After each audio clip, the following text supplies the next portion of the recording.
పిల్లలు రోజు 2 గ్లాసులు పాలు తాగేస్తే వాళ్ళకి కావాల్సిన కాల్షియం అంతా వచ్చేస్తుంది చాలా మంది అనుకుంటూ ఉంటారు. అది మిథ్యా ఫ్యాక్ట్. అంటే పాలు అనేవి గుడ్ సోర్స్ ఆఫ్ కాల్షియం, అందులో అనుమానం లేదు. కాకపోతే అలాగే వ్యాక్సినేషన్స్ ఫస్ట్ 2 years చాలండి. 10 years 15 years అవసరం లేదు. వ్యాక్సినేషన్ ఫస్ట్ 2 years చాలని. అంటే వ్యాక్సినేషన్ గురించి ఎంతమంది చెప్పినా కూడా ఈ మిత్తును నమ్ముతూనే ఉంటారు జనాలు. ఒక ఫిజికల్ హెల్త్ సైన్ ఖచ్చితంగా ఎనీమియా, కన్ను రెప్పల కింద కానీ చూస్తే క్లియర్గా. అలాగే పిల్లల్ని రోజు పేరెంట్స్ అడిగే క్వశ్చన్ ఏంటి, తిన్నావా అని చెప్పి అడుగుతుంటారు. అలా కాకుండా ఒక మోస్ట్ ఇంపార్టెంట్ తిన్నావా అనే దానికంటే ఇంకా ఇంపార్టెంట్ క్వశ్చన్ అడగాలంటే ఏం అడగాలి? రోజు వాటర్ తాగావా అడగాలి. పేరెంట్స్ కనుక పిల్లలకి 3 డ్రింక్స్ అవాయిడ్ చేయాలంటే ఆ 3 డ్రింక్స్ ఏమని చెప్తారు? First one soft drinks or cool drinks. Second వచ్చేసి టీ. కానీ టీలో అవి ఐరన్ అబ్జార్ప్షన్ తగ్గించేసి పిల్లల్లో ఐరన్ డెఫిషియన్సీ ఏమి రావడానికి చాలా ఇంపార్టెంట్ కాజ్. అందువల్ల చాలామంది అక్కడి నుంచి మాట్లాడిన ప్రతి దాంట్లో ముందో వెనకో స్లీప్ స్లీప్ స్లీప్ అని వేస్తూనే ఉన్నారు. నిజంగా స్లీప్ పిల్లల యొక్క సైకలాజికల్ అవ్వచ్చు, లేకుంటే హార్మోనల్ గ్రోత్ అవ్వచ్చు, ఇవన్నీ డెవలప్ అవుతాయి. అంటే ఇందులో కరెక్షన్ స్లీప్ పిల్లలకే కాదు మనకు కూడా అవసరమే. ఓకే, ఒక్కరోజు నిద్రపోకపోతే సరిగ్గా, ఒకళ్ళు నిద్రపోయిపోయిన తక్కువ టైం నిద్రపోతే ఏం జరుగుతుంది నెక్స్ట్ టైం? సార్, ఈరోజు చాలామంది అందులో ఆడపిల్లలు ఎర్లీ ఏజ్లో ప్యూబర్టీకి రావడం, అది పేరెంట్స్ కూడా చాలామంది వరి అవుతున్నారు. అమ్మాయిల్లో ఎర్లీ ప్యూబర్టీ అంటే జనరల్గా 8 years కన్నా ముందు ప్యూబర్టీస్ ఎర్లీ ప్యూబర్టీ అంటాం. ఆ ఏజ్లో పిల్లలకి మానసికంగా కానీ శారీరకంగా కానీ ఆ చేంజెస్ని తట్టుకునే శక్తి ఉండదు. అంతేకాదు 60 to 70% Indian parents worst parenting లిస్ట్లో వస్తారంటారు. అంటే మళ్ళీ మీరు అలా పెడితే ఇంకా కాంట్రవర్సీ కింద కామెంట్స్లో అవే వస్తూ ఉంటాయి. అవును, కానీ పిల్లలు పార్న్కి అడిక్ట్ అయిపోతుంది. ఈరోజు మనం ఒక స్పెషల్ గెస్ట్ని పాడ్కాస్ట్ చేస్తున్నాం. సోషల్ మీడియాలో హ్యాండ్సమ్ డాక్టర్ అని ఒక్కరినే పిలవగలుగుతాం. ఆయన నేను చాలాసార్లు స్పెషల్గా పిలిచినప్పుడు ఏజ్తో మేమిద్దరం ఎప్పుడు గొడవ పడుతూ ఉంటాం. నాకు రీసెంట్గా పరిచయమైన ఒక బ్రదర్ లాగా ఎప్పుడూ గైడ్ చేస్తూ చాలా స్ట్రాంగ్ సపోర్ట్ ఉంటూ పీడియాట్రిక్ వింగ్లో ఆయనకంటూ ఒక ట్రేడ్ మార్క్ సెట్ చేసిన వ్యక్తి ఈరోజు మనతో పాటు ఉన్నారు. ఈరోజు ఈ పాడ్కాస్ట్లో నేను ఒక సైకాలజిస్ట్గా, పేరెంటింగ్ మెంటర్గా చాలామంది పిల్లల్ని అడ్రస్ చేసేటప్పుడు కొన్నిసార్లు వాళ్ళు పీడియాట్రిక్ ఇష్యూ అర్థం కాక మా దగ్గరికి వస్తారు. మేము మళ్ళీ వాళ్ళని పీడియాట్రిక్ దగ్గర పంపిస్తాం. కొన్నిసార్లు ఆ పీడియాట్రిషియన్స్ కూడా కొన్ని కేసెస్లో ఇది సైకాలజిస్ట్ అడ్రస్ చేయాలని ఇలా పంపిస్తారు. అందుకే we both work for the sake of children. అది ఫిజికల్ హెల్త్ అవ్వచ్చు, మెంటల్ హెల్త్ అవ్వచ్చు. అందుకే ఈరోజు ఈ పాడ్కాస్ట్లో మీకు ఎక్స్క్లూజివ్గా కంప్లీట్గా ఫిజికల్ హెల్త్తో పాటు మెంటల్ హెల్త్ 2 కలిపి వచ్చే విధంగా ఈ పాడ్కాస్ట్ ప్లాన్ చేశాను. ఎట్టి పరిస్థితుల్లో మిస్ అవ్వద్దు. ఇంతకీ ఆ డాక్టర్ ఎవరో నేను పేరు చెప్పకముందు ఆయన మీకు చూపిస్తాను. మీకు తెలిస్తే మాత్రం ఫస్ట్ కింద కామెంట్ సెక్షన్ చేయండి. He is are handsome doctor. Welcome doctor Gautam గారు. Thank you so much. నేను పాడ్కాస్ట్ కాబట్టి ఇంకా స్పెషల్గా గౌతమ్ గారు అంటున్నాను, లేకుంటే మిమ్మల్ని ఎప్పుడూ బ్రో అని పిలుస్తూ మాట్లాడుకుంటూ ఉంటాం. సో ఈరోజు మనం స్టార్ట్ చేసే ముందు అందరూ డిఫరెంట్గా మీ జర్నీ ఎలా మొదలైంది ఇవన్నీ అడుగుతారు. కానీ నేను స్పెషల్గా స్టార్ట్ చేయడమే దిగేద్దాం ఇంకా రంగంలోకి అని చెప్పి మోస్ట్ క్రూషియల్గా మిత్ అండ్ ఫ్యాక్ట్ చెప్పాలంటే చాలామందికి అపోహల్లో అలా బతికేస్తూ ఉంటారు. కానీ డాక్టర్ దగ్గరికి వెళ్ళిన కొన్నిసార్లు వాస్తవాలు తెలుస్తుంటాయి. అందులో భాగంగా ఈరోజు మిమ్మల్ని ఒక 10 to 15 క్వశ్చన్స్ అడుగుతాను మిత్ అండ్ ఫ్యాక్ట్లో. దాంట్లో ఫస్ట్ది, చబ్బీగా ఉంటే, అంటే చాలామంది గ్రాండ్ పేరెంట్స్ వాడు బొద్దుగా ఉంటే వాడు ఆరోగ్యంగా ఉంటాడు, పిల్లాడు బాగుంటాడు, అమ్మాయి బాగుంటుంది అని చెప్పి అనుకుంటుంటారు. ఇది మిత్తా ఫ్యాక్ట్ అండి? 100% మిత్తే. యాక్చువల్గా గ్రాండ్ పేరెంట్స్ కానీ పేరెంట్స్ ముద్దుతో ప్రేమతో అనుకుంటారులే, కానీ పిల్లలు లావుగా ఉంటే ఆరోగ్యంగా ఉన్నట్టు, సన్నగా ఉంటే అనారోగ్యంగా ఉన్నట్టు కాదు. డెవలప్మెంట్ బాగుండాలి, యాక్టివ్గా ఉండాలి. Very good, that is important. అలాగే ఫీవర్ కనుక 100 degrees లేకుంటే 101 అలా వచ్చినప్పుడు వెంటనే పేరెంట్స్ కంగారు పడిపోతూ ఉంటారు. అది వెంటనే తగ్గించేయచ్చు లేకుంటే ఇలా అనుకుంటుంటారు. అది మిత్తా ఫ్యాక్ట్ అండి? ఫీవర్ అనేది ఇమ్యూన్ రెస్పాన్స్ కాబట్టి జబ్బుని ఫైట్ చేయడం కోసం ఫీవర్ అనేది హెల్ప్ చేస్తుంది. ఫీవర్ గురించి ప్రతిసారి కంగారు పడాలని అవసరం లేదు. హై గ్రేడ్ ఫీవర్స్ 103, 104 ఫీవర్స్, లేదంటే పిల్లలు 6 months కన్నా చిన్న పిల్లలు అయితే ఆ టైంలో కంగారు పడి హాస్పిటల్కి వెళ్ళాలి. లేదంటే జస్ట్ పారాసిటమాల్ ఇవ్వండి, స్పాంజింగ్ చేయండి, సరిపోతుంది. అలాగే చాలామంది పేరెంట్స్ అంటే టీవీలో యాడ్స్లో కూడా చూస్తుంటాం, హైట్ పెరగాలంటే కాంప్లాన్ తాగండి, తెలివితేటలు పెరగాలంటే హార్లిక్స్ తీసుకోండి, స్ట్రాంగ్ కావాలంటే బూస్ట్ తీసుకోండి అని చెప్పి పెడుతూ ఉంటారు. నిజంగా వాళ్ళకి ఇవన్నీ ఇస్తాయని అనుకుంటున్నాం. అది మిత్తా ఫ్యాక్ట్? 100% మిత్తే. దీనికి ఎటువంటి సైంటిఫిక్ ప్రూఫ్ లేదు. పర్టికులర్గా less than 2 years వరకు అయితే అసలు వాడకూడదని కూడా మనకి గైడ్ లైన్స్ ఉన్నాయి. సో less than 2 years వాళ్ళకి ఇలాంటివి ఇవ్వద్దు. ఎందుకంటే వీటిలో మోర్ ఆఫ్ షుగర్స్ ఉంటాయి అన్నమాట. ఈ షుగర్స్ అనేవి ఎర్లీ ఏజ్లో స్టార్ట్ చేయడం వల్ల పిల్లలకి లాంగ్ టర్మ్లో diabetic risk, hyper tension risk, లేదా హైపర్ యాక్టివిటీ ఇలాంటివి వచ్చే అవకాశం ఉంటుంది. కాబట్టి ఇలాంటివి అవాయిడ్ చేయడమే బెటర్. ఓకే. అలాగే విటమిన్ సి కానీ జింక్ కానీ ట్యూమరిక్ అంటే పసుపు పాలలో వేసుకొని తాగితే ఇమీడియట్గా కోల్డ్ తగ్గిపోతుందని చెప్పి చాలామంది అవే ఇంకా ఫాలో అవుతుంటారు. అది మిత్తా ఫ్యాక్టర్? అంటే కొంతవరకు ఫ్యాక్టే, ఎందుకంటే ఇవన్నీ కూడా కొంత ఇమ్యూనిటీని ఇంప్రూవ్ చేస్తాయి. విటమిన్ సి కానీ జింక్ కానీ ఈ పసుపుతో ఉన్న పాలు కానీ ఇవన్నీ. కాకపోతే ఇది ఒకటే సరిపోదు, వీటితో పాటు న్యాచురల్గా ఇమ్యూనిటీ బూస్టింగ్ కోసం మంచి నిద్ర ఉండాలి, అవుట్డోర్ ఎక్సర్సైజ్ ఉండాలి, సరైన ఫుడ్ తీసుకోవాలి, ఇవన్నీ కూడా ఉండాలి. అలాగే చాలామంది పేరెంట్స్ ఏమనుకుంటారు, మా పిల్లడు హైట్ పెరగాలని చెప్పి, హైట్ పెరగాలంటే కాల్షియం విటమిన్స్ ఉండాలని చెప్పి అవి సప్లిమెంట్స్ రూపంలో పిల్లలకి ఇస్తూ ఉంటారు. మిత్తా ఫ్యాక్టర్? అది మిత్తే, ఎందుకంటే జెనెటికల్ హైట్ని మనం ఇంప్రూవ్ చేయడం సాధ్యం కాదు. కాకపోతే ఫిజికల్ యాక్టివిటీ వల్ల, సరైన నిద్ర వల్ల, తర్వాత మంచి ప్రోటీన్ ఫుడ్ తీసుకోవడం వల్ల కొంతవరకు హైట్ని ఇంప్రూవ్ చేసుకోవచ్చు. ఈ కాల్షియం అండ్ విటమిన్ డి ఒకవేళ వాళ్ళకి లోపం ఉంటే ఇవ్వటం వల్ల ఇంప్రూవ్ అవుతారు. నార్మల్ చైల్డ్కి ఇవ్వటం వల్ల ఉపయోగం లేదు. అలాగే చాలామంది ఇప్పటికీ రైస్ మా వాడికి ఆ ధాన్యాలన్నీ పెట్టేసి లైక్ డాల్ కానీ ఇవన్నీ పెట్టేస్తే వాడికి కావాల్సిన న్యూట్రిషన్ అంతా వచ్చేసిందని పేరెంట్స్ అనుకుంటూ ఉంటారు. అది మిత్తా ఫ్యాక్టర్? ఖచ్చితంగా మిత్తే, ఎందుకంటే రైస్ డాల్ వల్ల మనకు ప్రోటీన్ దొరుకుతుంది, కార్బోహైడ్రేట్ దొరుకుతుంది. కానీ పిల్లల గ్రోత్కి వీటితో పాటు విటమిన్స్ కావాలి, మినరల్స్ కావాలి, గుడ్ ఫ్యాట్స్ కావాలి. ఇవన్నీ కావాలంటే మనం సీడ్స్ తినాలి, నాన్ వెజ్ తినాలి, ఫ్రూట్స్ తినాలి, తర్వాత వెజిటబుల్స్ తినాలి, అన్ని రకాల కంప్లీట్ బ్యాలెన్స్ డైట్ తినాల్సిందే. డెఫినెట్గా.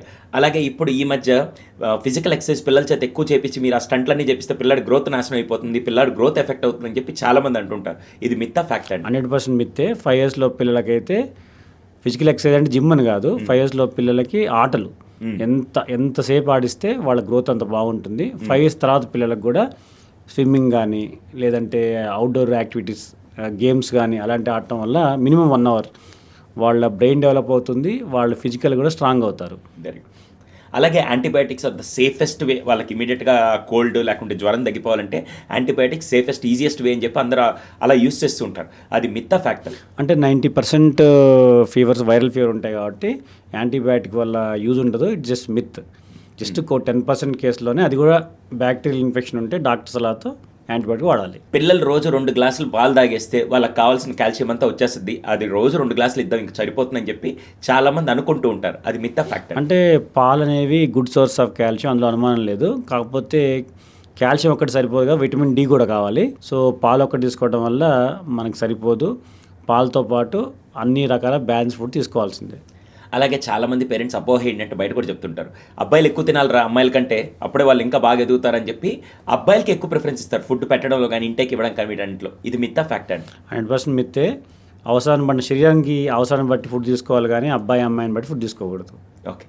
అలాగే పిల్లాడు హెల్తీగా తింటున్నాడు, నార్మల్గా ఫిజికల్గా బాగానే ఉన్నాడు, ఇంకేం టెస్ట్లు అవసరం లేదు, బాగానే ఉన్నాడు, ఇంకా చాలు అని చెప్పి చాలామంది బాగున్నాడు, తింటున్నాడు, టైంకి తింటున్నాడు, టైంకి లేచి అన్ని పనులు చేసుకున్నాడు అంటే హెల్తీగా ఉన్నట్టేనా? అలా అని చెప్పలేము, ఎందుకంటే చాలా జబ్బులు, థైరాయిడ్ కానీ, విటమిన్ డి లోపం కానీ, లేదా B12 లోపం కానీ, ఇలాంటి చాలా వరకు మనం ఐడెంటిఫై చేయలేము అనమాట. సో చాలా లేట్ స్టేజ్లోనే మనకు అర్థం అవుతాయి. కాబట్టి పైకి బాగా కనపడితే అన్ని ఏ లోపం లేదో అనుకోవడం లేదు. అలాగే పిల్లలు దాహం వేసినప్పుడు మా వాడు వాటర్ తాగుతుంటాడండి. సో దాహం అనేది ఒక థర్స్ట్ అనేది ఒక సిగ్నల్ లాగా అనుకుంటే అది మిత్తా ఫ్యాక్టర్? 100% మిత్తే. చిన్న పిల్లలు దాహాన్ని ఐడెంటిఫై చేసిన లక్షణం చాలా తక్కువ ఉంటుంది, పర్టికులర్ అడల్ట్స్తో పోలిస్తే. వాళ్ళు ఐడెంటిఫై చేసే లోపే ఆల్రెడీ చిన్నపిల్లల శరీరం డిహైడ్రేషన్లో ఉంటుంది. కాబట్టి ఖచ్చితంగా తల్లిదండ్రుల పిల్లలకి రెగ్యులర్గా వాటర్ని ఇవ్వాల్సిందే. అలాగే వ్యాక్సినేషన్స్ ఫస్ట్ 2 years చాలండి, 10 years 15 years అవసరం లేదు, వ్యాక్సినేషన్ ఫస్ట్ 2 years చాలని అనుకుంటూ ఉంటారు. అది మిత్తా ఫ్యాక్టర్? అంటే వ్యాక్సినేషన్ గురించి ఎంతమంది చెప్పినా కూడా ఈ మిత్తును నమ్ముతూనే ఉంటారు జనాలు. ఫస్ట్ 2 yearsలో ఇచ్చిన వ్యాక్సినేషన్ 10 years వరకు సరిపోవు, ఇన్ బిట్వీన్ కూడా షెడ్యూల్స్ ఉంటాయి, అది కంప్లీట్ చేయాల్సిందే. అలాగే ఇండియాలో ఉండే చాలామంది పిల్లలకి విటమిన్ డి ఈజీగా సన్లైట్ నుంచి వచ్చేస్తుంది అని చెప్పి అనుకుంటూ ఉంటారు. ఇది మిత్తా ఫ్యాక్టర్? యాక్చువల్గా సన్లైట్లో ఉంటే వస్తుంది, కానీ మన పిల్లలు సన్లైట్లో ఉండరు కదా. విటమిన్ డి కావాలంటే 11 to 3 మధ్యాహ్నం కనీసం 20 minutes ఉండాలి. సో ఈ రోజుల్లో ఏ పిల్లలు అలా ఉండరు కాబట్టి స్టడీస్లో ఏం చెప్తున్నారు, 70 to 80% అర్బన్ చిల్డ్రన్స్లో విటమిన్ డి డెఫిషియన్సీ ఉంది. ఓకే. కాబట్టి ఇది మిత్తే. ఓకే. అలాగే టీనేజర్స్ ఈ మధ్య అసలు 7 to 8 hours ఎందుకండి, 5 to 6 hours పడుకుంటే సరిపోదని చెప్పి టీంలోకి వచ్చిన వాళ్ళందరూ 5 to 6 hours స్లీప్తో మేనేజ్ చేస్తూ ఉన్నారు. ఇది మిత్తా ఫ్యాక్ట్? 100% మిత్తే. అసలు నిద్ర ఎక్కువ అవసరమైంది వాళ్ళకే. 8 to 10 hours మినిమం ఉండాలి, లేదంటే వాళ్ళు చదువుకునే స్టేజ్లో ఉంటారు కాబట్టి వాళ్ళ స్టడీస్ దెబ్బతింటాయి, కాన్సన్ట్రేషన్ దెబ్బతింటుంది, వాళ్ళ అకాడమిక్స్ కూడా వెనకబడిపోతారు. ఈరోజు చాలామంది మిత్స్ ఫ్యాక్ట్స్లో ఉండే ఆ అపోహల్ని వాస్తవాలేంటని 2 చాలా క్లియర్గా చెప్పారు. Thank you so much. So మనం నెక్స్ట్ ర్యాపిడ్ ఫైర్కి వెళ్దాం. ఒక ఫుడ్ పేరెంట్స్ ఏమనుకుంటారో అది న్యూట్రిషియస్, కానీ పిల్లల్ని అది ఎక్కువ హామ్ చేస్తుంది. ఖచ్చితంగా fruit juices. Fruit healthy, but fruit juice కాదు, ఎందుకంటే it's lot of sugar. Okay. అలాగే ఒక ఫిజికల్ హెల్త్ సైన్ అది పేరెంట్స్ ఎప్పుడు ఇగ్నోర్ చేస్తూ ఉంటారు. ఖచ్చితంగా ఎనీమియా, అంటే బ్లడ్ తక్కువ ఉండటం. చాలామంది ఏంటంటే చాలా సింపుల్గా చూడొచ్చు, ఇంట్లో మనం కన్ను రెప్పలు కింద కానీ చూస్తే క్లియర్గా పేల్గా పాలిపోయినట్టు కనిపిస్తుంది. సో ఎనీమియా, రక్తంలో ఐరన్ డెఫిషియన్సీ ఎనీమియా చాలామంది మిస్ అవుతారు. ఒక ఫుడ్ జెన్యూన్గా ఇమ్యూనిటీని బూస్ట్ చేస్తుంది, కానీ చాలామంది పేరెంట్స్ దాన్ని ఇగ్నోర్ చేస్తారు. పెరుగు. ఓ, ఎందుకంటే గట్ హెల్త్ని ఇంప్రూవ్ చేస్తుంది, లాట్ ఆఫ్ ప్రోబయాటిక్స్ ఉంటాయి, మనం చాలామంది ఇగ్నోర్ చేస్తుంటాం. అలాగే ఇంకొక ఫుడ్ ఎలిమెంట్ ఖచ్చితంగా ఇమ్యూనిటీని డెస్ట్రాయ్ చేస్తుంది, ఏంటి? షుగర్. షుగర్ తీసుకున్న 2 అవర్స్లోనే బాడీలో చాలా చేంజెస్ వచ్చేస్తాయి, ఇమ్యూనిటీని 100% డిస్ట్రాయ్ చేస్తుంది. అలాగే ఒక తెలుగు ఇళ్లలో చాలామంది పిల్లల ఫిజికల్ హెల్త్కి ఒక వర్స్ట్ హ్యాబిట్ ఒకటి ఉంది, ఏంటది? ఫోన్ తీసుకొని ఫోన్ చూస్తూ తింటాం. అవునా? ఎస్. పిల్లల బ్రెయిన్కి ఎన్ని సప్లిమెంట్లు ఇచ్చినా ఇది ఒక్కటి ఉంటే సరిపోతుంది, అటువంటి ఫుడ్ ఏంటి? ఎగ్. ఎగ్లో కోలిన్ ఉంటుంది, పిల్లల బ్రెయిన్ డెవలప్మెంట్కి, మెమరీ డెవలప్మెంట్ చాలా ఇంపార్టెంట్. ప్రతిరోజు పిల్లలకి 5 years లోపలికి 1 egg, 5 years పెద్దవాళ్ళకి అయితే 2 eggs కూడా ఇవ్వచ్చు. గ్రేట్. అలాగే మిమ్మల్ని కనుక ఒక క్వశ్చన్, పిల్లలు అవుట్డోర్కి వెళ్ళి ఆడుకోవాలనుకుంటే ఎంత టైం కరెక్ట్గా ఫ్లెక్సిబుల్ అంటారు? లెస్ దెన్ 5 years ఎంత టైం ఆడితే అంత మంచిది. 1 year 5 years కన్నా పెద్ద పిల్లలు అట్లీస్ట్ 1 hour ఫిజికల్ యాక్టివిటీ ఉండాల్సిందే. అది వాళ్ళ బ్రెయిన్ డెవలప్మెంట్కి, ఇమ్యూనిటీకి, ఫిజికల్ గ్రోత్కి ఇంపార్టెంట్. ఒక వ్యాక్సిన్ బేసిక్ షెడ్యూల్లో వేసే వ్యాక్సిన్స్ కాకుండా ఇది ఖచ్చితంగా ఏపీఎన్ పేరెంట్కి మీరు చెప్పాలనుకుంటే ఏది చెప్తారు? అంటే HPV vaccine, human papilloma virus vaccine. ఎందుకంటే ఉమెన్స్లో 10% ఆఫ్ క్యాన్సర్స్ని ఆపుతుంది. అదేవిధంగా మేల్స్లో కూడా చాలా క్యాన్సర్ని ప్రొటెక్ట్ చేస్తుంది. కాబట్టి 10 to 50 years మధ్య పిల్లలందరికీ, అబ్బాయిలకి అమ్మాయిలకి HPV వ్యాక్సిన్ వేయించాలి. ఓకే. అలాగే రాత్రిపూట ఫీవర్ రాగానే వెంటనే రష్ అయిపోయి హాస్పిటల్కి వెళ్ళిపోతుంటారు. ఆ రష్ అనేది అసలు ఎప్పుడు చేస్తే మంచిదని మీ అభిప్రాయం? అంటే జనరల్గా హై ఫీవర్స్ 104, 103 హై ఫీవర్స్, తర్వాత చిన్నపిల్లలు 6 months కన్నా చిన్నపిల్లలు బాగా ఇబ్బంది పడుతుంటే అప్పుడు తీసుకెళ్ళాలి. ఇప్పుడు మీరు పీడియాట్రిషియన్ కాబట్టి ఒక క్వశ్చన్ అడుగుతాను.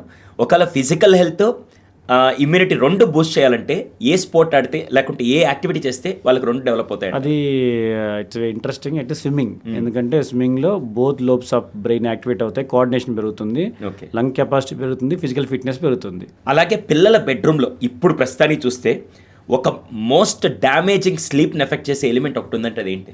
Phone, cell phone. పిల్లల గట్ హెల్త్ పూర్గా ఉందని తెలుసుకోవాలంటే ఏ సైన్ లేకుండా, ఏ టెస్ట్ లేకుండా ఎలా తెలుసుకోవచ్చు? చాలా సింపుల్. పిల్లలు డైలీ స్టూల్ పాస్ చేయట్లేదు, అంటే మలబద్ధకం, కాన్స్టిపేషన్ అంటాం కదా, అలా ఉందంటే పిల్లల గట్ ఇండైరెక్ట్గా మనకి హింట్ ఇస్తుంది అనమాట. Okay, everything is not correct అని. అలాగే పిల్లలకి ఒక ఫుడ్ కనుక 2 సంవత్సరాల లోపల ఇవ్వకూడదు అని చెప్పే పని చాలా మంది పేరెంట్స్ తెలియకుండా ఇచ్చేస్తున్నారు. ఒకళ్ళు ఇవ్వకూడదు అంటే ఏ ఫుడ్స్ ఇవ్వకూడదు? చాలా ఉన్నాయి మన ఇండియాలో అలా చేసే మిస్టేక్స్. ఫస్ట్ వన్ ఏంటంటే తేనె. 1 year లోపు పిల్లలకి తేనె అసలు ఇవ్వకూడదు. ఇవ్వటం వల్ల బోట్లినం అనే ఒక ప్రమాదకరమైన జబ్బు వచ్చే అవకాశం ఉంది. పర్టికులర్గా 6 months ఏజ్లో పిల్లలకి తేనె నాకిస్తుంటారు, అది చేయకూడదు. రెండవది సాల్ట్. 1 year లోపు పిల్లలకి సాల్ట్ అస్సలు ఇవ్వకూడదు. గ్రాండ్ పేరెంట్స్ ఏం చేస్తారు, ఫుడ్ సరిగ్గా సాల్ట్ లేకపోతే టేస్ట్ ఉండదు, బాగా తిందని చెప్పేసి సాల్ట్ యాడ్ చేస్తుంటారు. 1 year లోపు పిల్లలకి కిడ్నీస్ ఇమ్మెచ్యూర్గా ఉంటాయి, వాళ్ళు సాల్ట్ని తీసుకోలేదు, సాల్ట్ యాడ్ చేయకూడదు.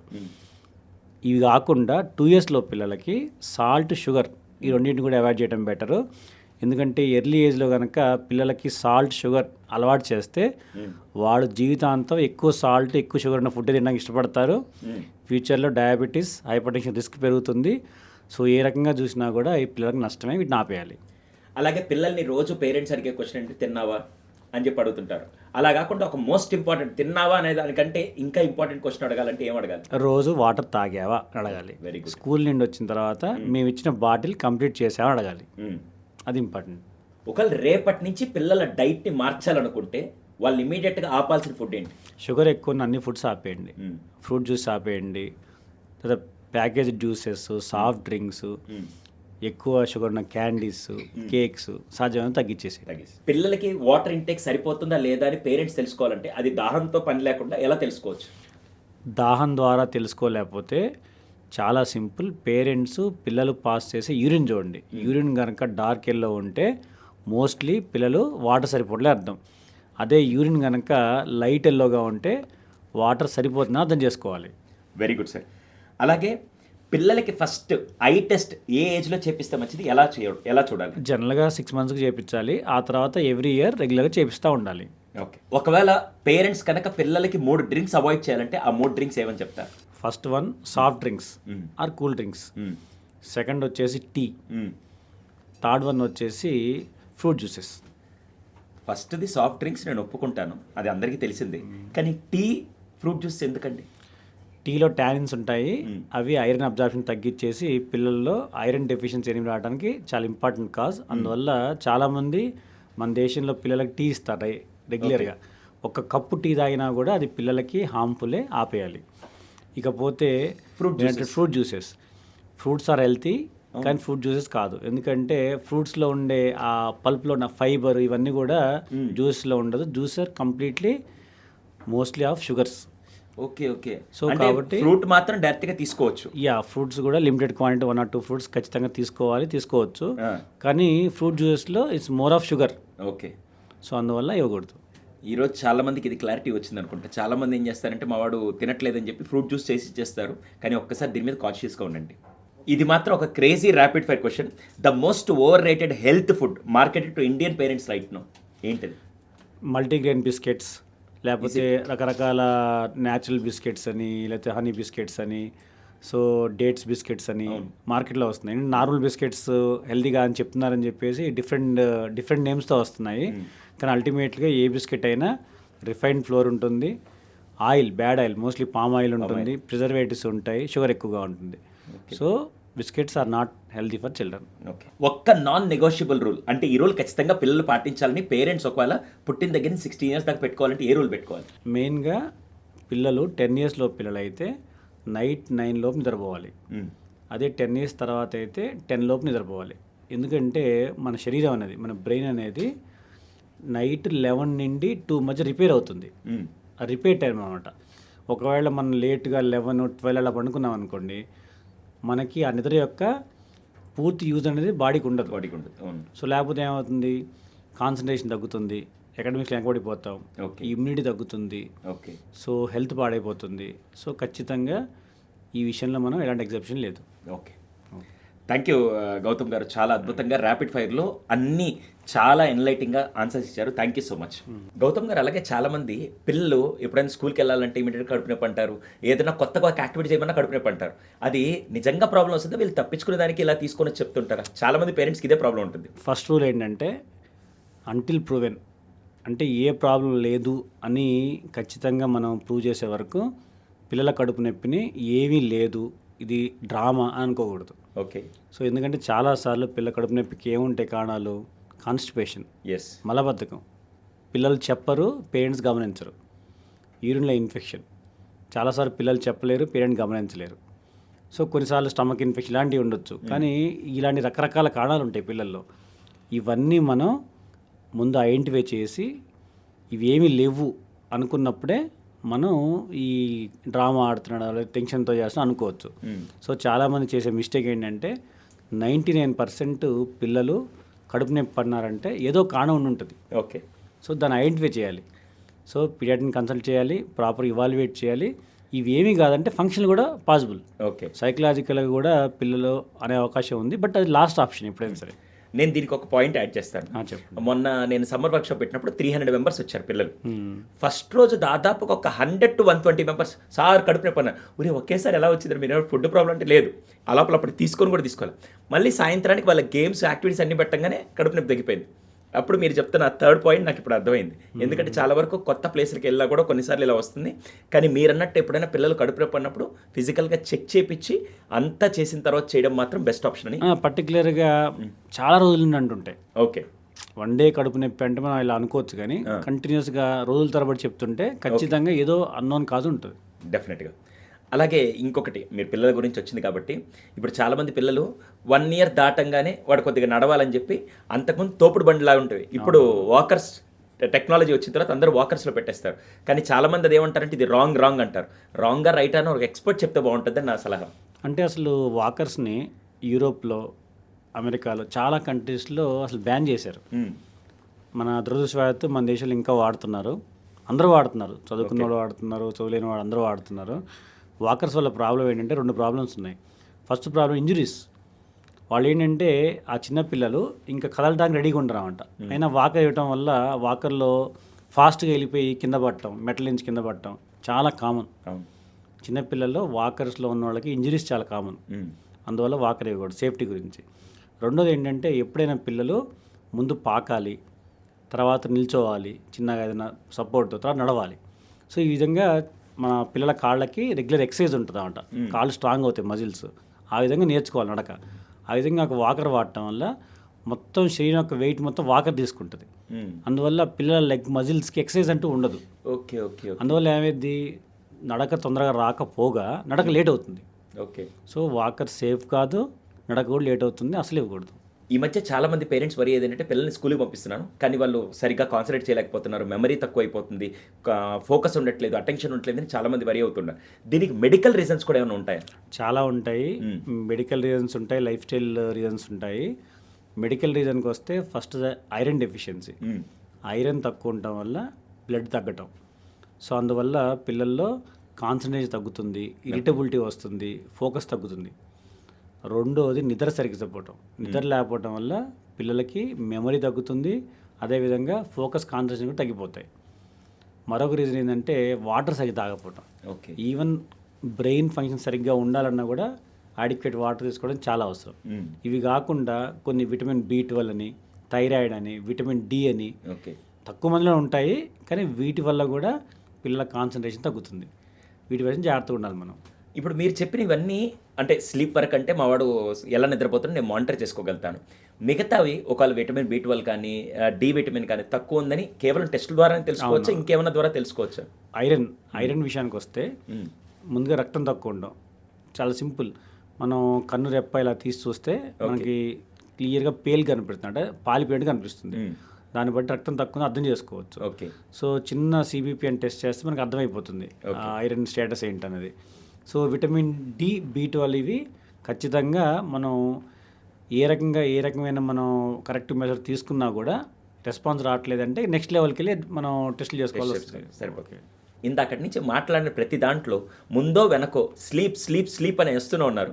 నిజంగా స్లీప్ పిల్లల యొక్క సైకలాజికల్ అవ్వచ్చు, లేకుంటే హార్మోనల్ గ్రోత్ అవ్వచ్చు, ఇవన్నీ డెవలప్ అవుతాయా? అంటే ఇందులో కరెక్షన్ స్లీప్ పిల్లలకే కాదు మనకు కూడా అవసరమే. ఓకే. ఒకరోజు నిద్రపోకపోతే సరిగ్గా, ఒకవేళ నిద్రపోయిపోయిన తక్కువ టైం నిద్రపోతే ఏం జరుగుతుంది, నెక్స్ట్ టైం మనం ఎంత ఇరిటబుల్ అయిపోతాం. ఖచ్చితంగా మనకు అసలు కాన్సన్ట్రేషన్ ఉంటుందా, ఉండదు కదా. మరి పిల్లల పరిస్థితి ఏంటి, వాళ్ళ బ్రెయిన్ కెపాసిటీ ఎంత. అవును. సో చిన్నపిల్లల బ్రెయిన్ డెవలప్మెంట్కి కానీ, ఇమ్యూనిటీకి కానీ, వాళ్ళ కాన్సన్ట్రేషన్కి, మెమరీకి, హైట్ గ్రోత్కి అన్నిటికి కూడా స్లీప్ చాలా అవసరం. ఓకే. స్లీప్ అనేది నాన్ నెగోషియబుల్. ఖచ్చితంగా 8 to 10 hours ఉండాల్సిందే పిల్లలకి. Very good. అవసరమైతే 1 hour చదవడం తగ్గించైనా సరే ఆ గంట సేపు ఎక్కువ నిద్రపోవాలి. స్లీప్ మాత్రం ఎఫెక్ట్ అవ్వకూడదు. అవును. గౌతమ్ గారు, చాలామంది పేరెంట్స్ వరి ఏదంటే పిల్లలు పుట్టిన దగ్గర నుంచి మావాడు హైట్ పెరిగితే బాగుంటాడండి అని చెప్పి దానికోసం డబ్బులు కూడా తగలబెడుతూ ఉంటారు. నిజంగా హైట్ పెరిగేదానికి ఏమేం చేస్తే బాగుంటుంది? హైట్ పెరగటానికి, హైట్ అనేది ఎప్పుడైనా జెనెటికల్గా ఉంటుంది. 90% హైట్ అనేది మన జెనెటికల్గా డిసైడ్ అయి ఉంటుంది. సో దాన్ని మనం ఏం చేయలేము. కాకపోతే కొంతవరకు హైట్ని మన లైఫ్ స్టైల్ మాడిఫికేషన్ ద్వారా ఇంప్రూవ్ చేసుకోవచ్చు. అంటే ఏంటి, ప్రాపర్ స్లీప్లోనే గ్రోత్ హార్మోన్ నీకు ప్రొడ్యూస్ అవుతుంది, హైట్ ఎక్కువ పెరుగుతాం. సో ప్రాపర్ స్లీప్ ఉండాలి. ఫిజికల్ యాక్టివిటీ కూడా హైట్ గ్రోత్లో చాలా ఇంపార్టెంట్. తర్వాత ఎక్కువ ప్రోటీన్ తీసుకోవటం, అవసరమైనంత ప్రోటీన్ తీసుకోవటం. తర్వాత vitamin D, calcium. Okay. So proper food అన్నమాట, ప్రాపర్ డైట్ ఉండటం, ఇవన్నీ కూడా ప్రాపర్ హైట్ పెరగడానికి ఉపయోగపడతాయి. హెల్ప్ అవుతుంది. అంతేగాని మనం అబ్నార్మల్గా మనం ఏదో మెడిసిన్స్ ఏదో చేసి వర్కౌట్ కాదు. ఒకవేళ అవకాశం ఉంటే నేను కూడా మీలాగా 6 feet అవ్వాలని కోరుకునేవాడిని. వదిలేండి చాలు, మీరు హ్యాపీగా అందంగా స్మార్ట్గా ఉన్నారు ఆ హైట్కి. ఫెంటాస్టిక్. సార్, ఈరోజు చాలామంది అందులో ఆడపిల్లలు ఎర్లీ ఏజ్లో ప్యూబర్టీకి రావడం, అది పేరెంట్స్ కూడా చాలామంది వరి అవుతున్నారు. ఒకవేళ రావడం వల్ల జరిగే నష్టాలేంటి, దాన్ని ఎలా హ్యాండిల్ చేయొచ్చు? అమ్మాయిల్లో ఎర్లీ ప్యూబర్టీ అంటే జనరల్గా 8 years కన్నా ముందు ప్యూబర్టీస్ ఎర్లీ ప్యూబర్టీ అంటాం. ఆ ఏజ్లో పిల్లలకి మానసికంగా కానీ శారీరకంగా కానీ ఆ చేంజెస్ని తట్టుకునే శక్తి ఉండదు. అంతేకాదు ఎర్లీ ప్యూబర్టీ వల్ల అమ్మాయిల్లో ఫైనల్ హైట్ కూడా తగ్గిపోద్ది వాళ్ళది. ఓకే. సో అందువల్ల మనం సాధ్యమైనంత ప్రివెంట్ చేసుకోవాలి. ఎగ్జాక్ట్ కాజ్ మనం చెప్పలేము. కానీ కొన్ని మనకు తెలిసిన కాజ్ ఏంటి ఒబేసిటీ. హ్మ్. ఒబేసిటీ వల్ల కూడా ఇలా జరగొచ్చు కాబట్టి ఒబేసిటీని మనం కంట్రోల్‌లో పెట్టుకోవాలి. హ్మ్. తర్వాత ఎండోక్రైన్ డిస్టర్బింగ్ కెమికల్స్ అంటారట. అంటే హ్మ్. ప్లాస్టిక్స్‌లో గాని, మనం వాడే కాస్మెటిక్స్‌లో ఎక్కువగా ఉంటాయి. వీటి ఓకే. వల్ల ఇలా జరగొచ్చు. సో, వీటికి సాధ్యమైనంత దూరంగా ఉండాలి మనం. హ్మ్. ఈ విధమైన జాగ్రత్తలు తీసుకోవడం వల్ల మనం కొంతవరకు ప్రివెంట్ చేసుకోవచ్చు. ఓకే. ఏదైనా మనకు అనుమానం ఉంది, కొద్దిగా ఎర్లీ చేంజెస్ ఉన్నాయంటే వెంటనే డాక్టర్‌ని కన్సల్ట్ చేయాలి. Got it. సుధీర్ గారు, హ్మ్. వరస్ట్ పేరెంటింగ్ అంటే ఏంటి అసలు?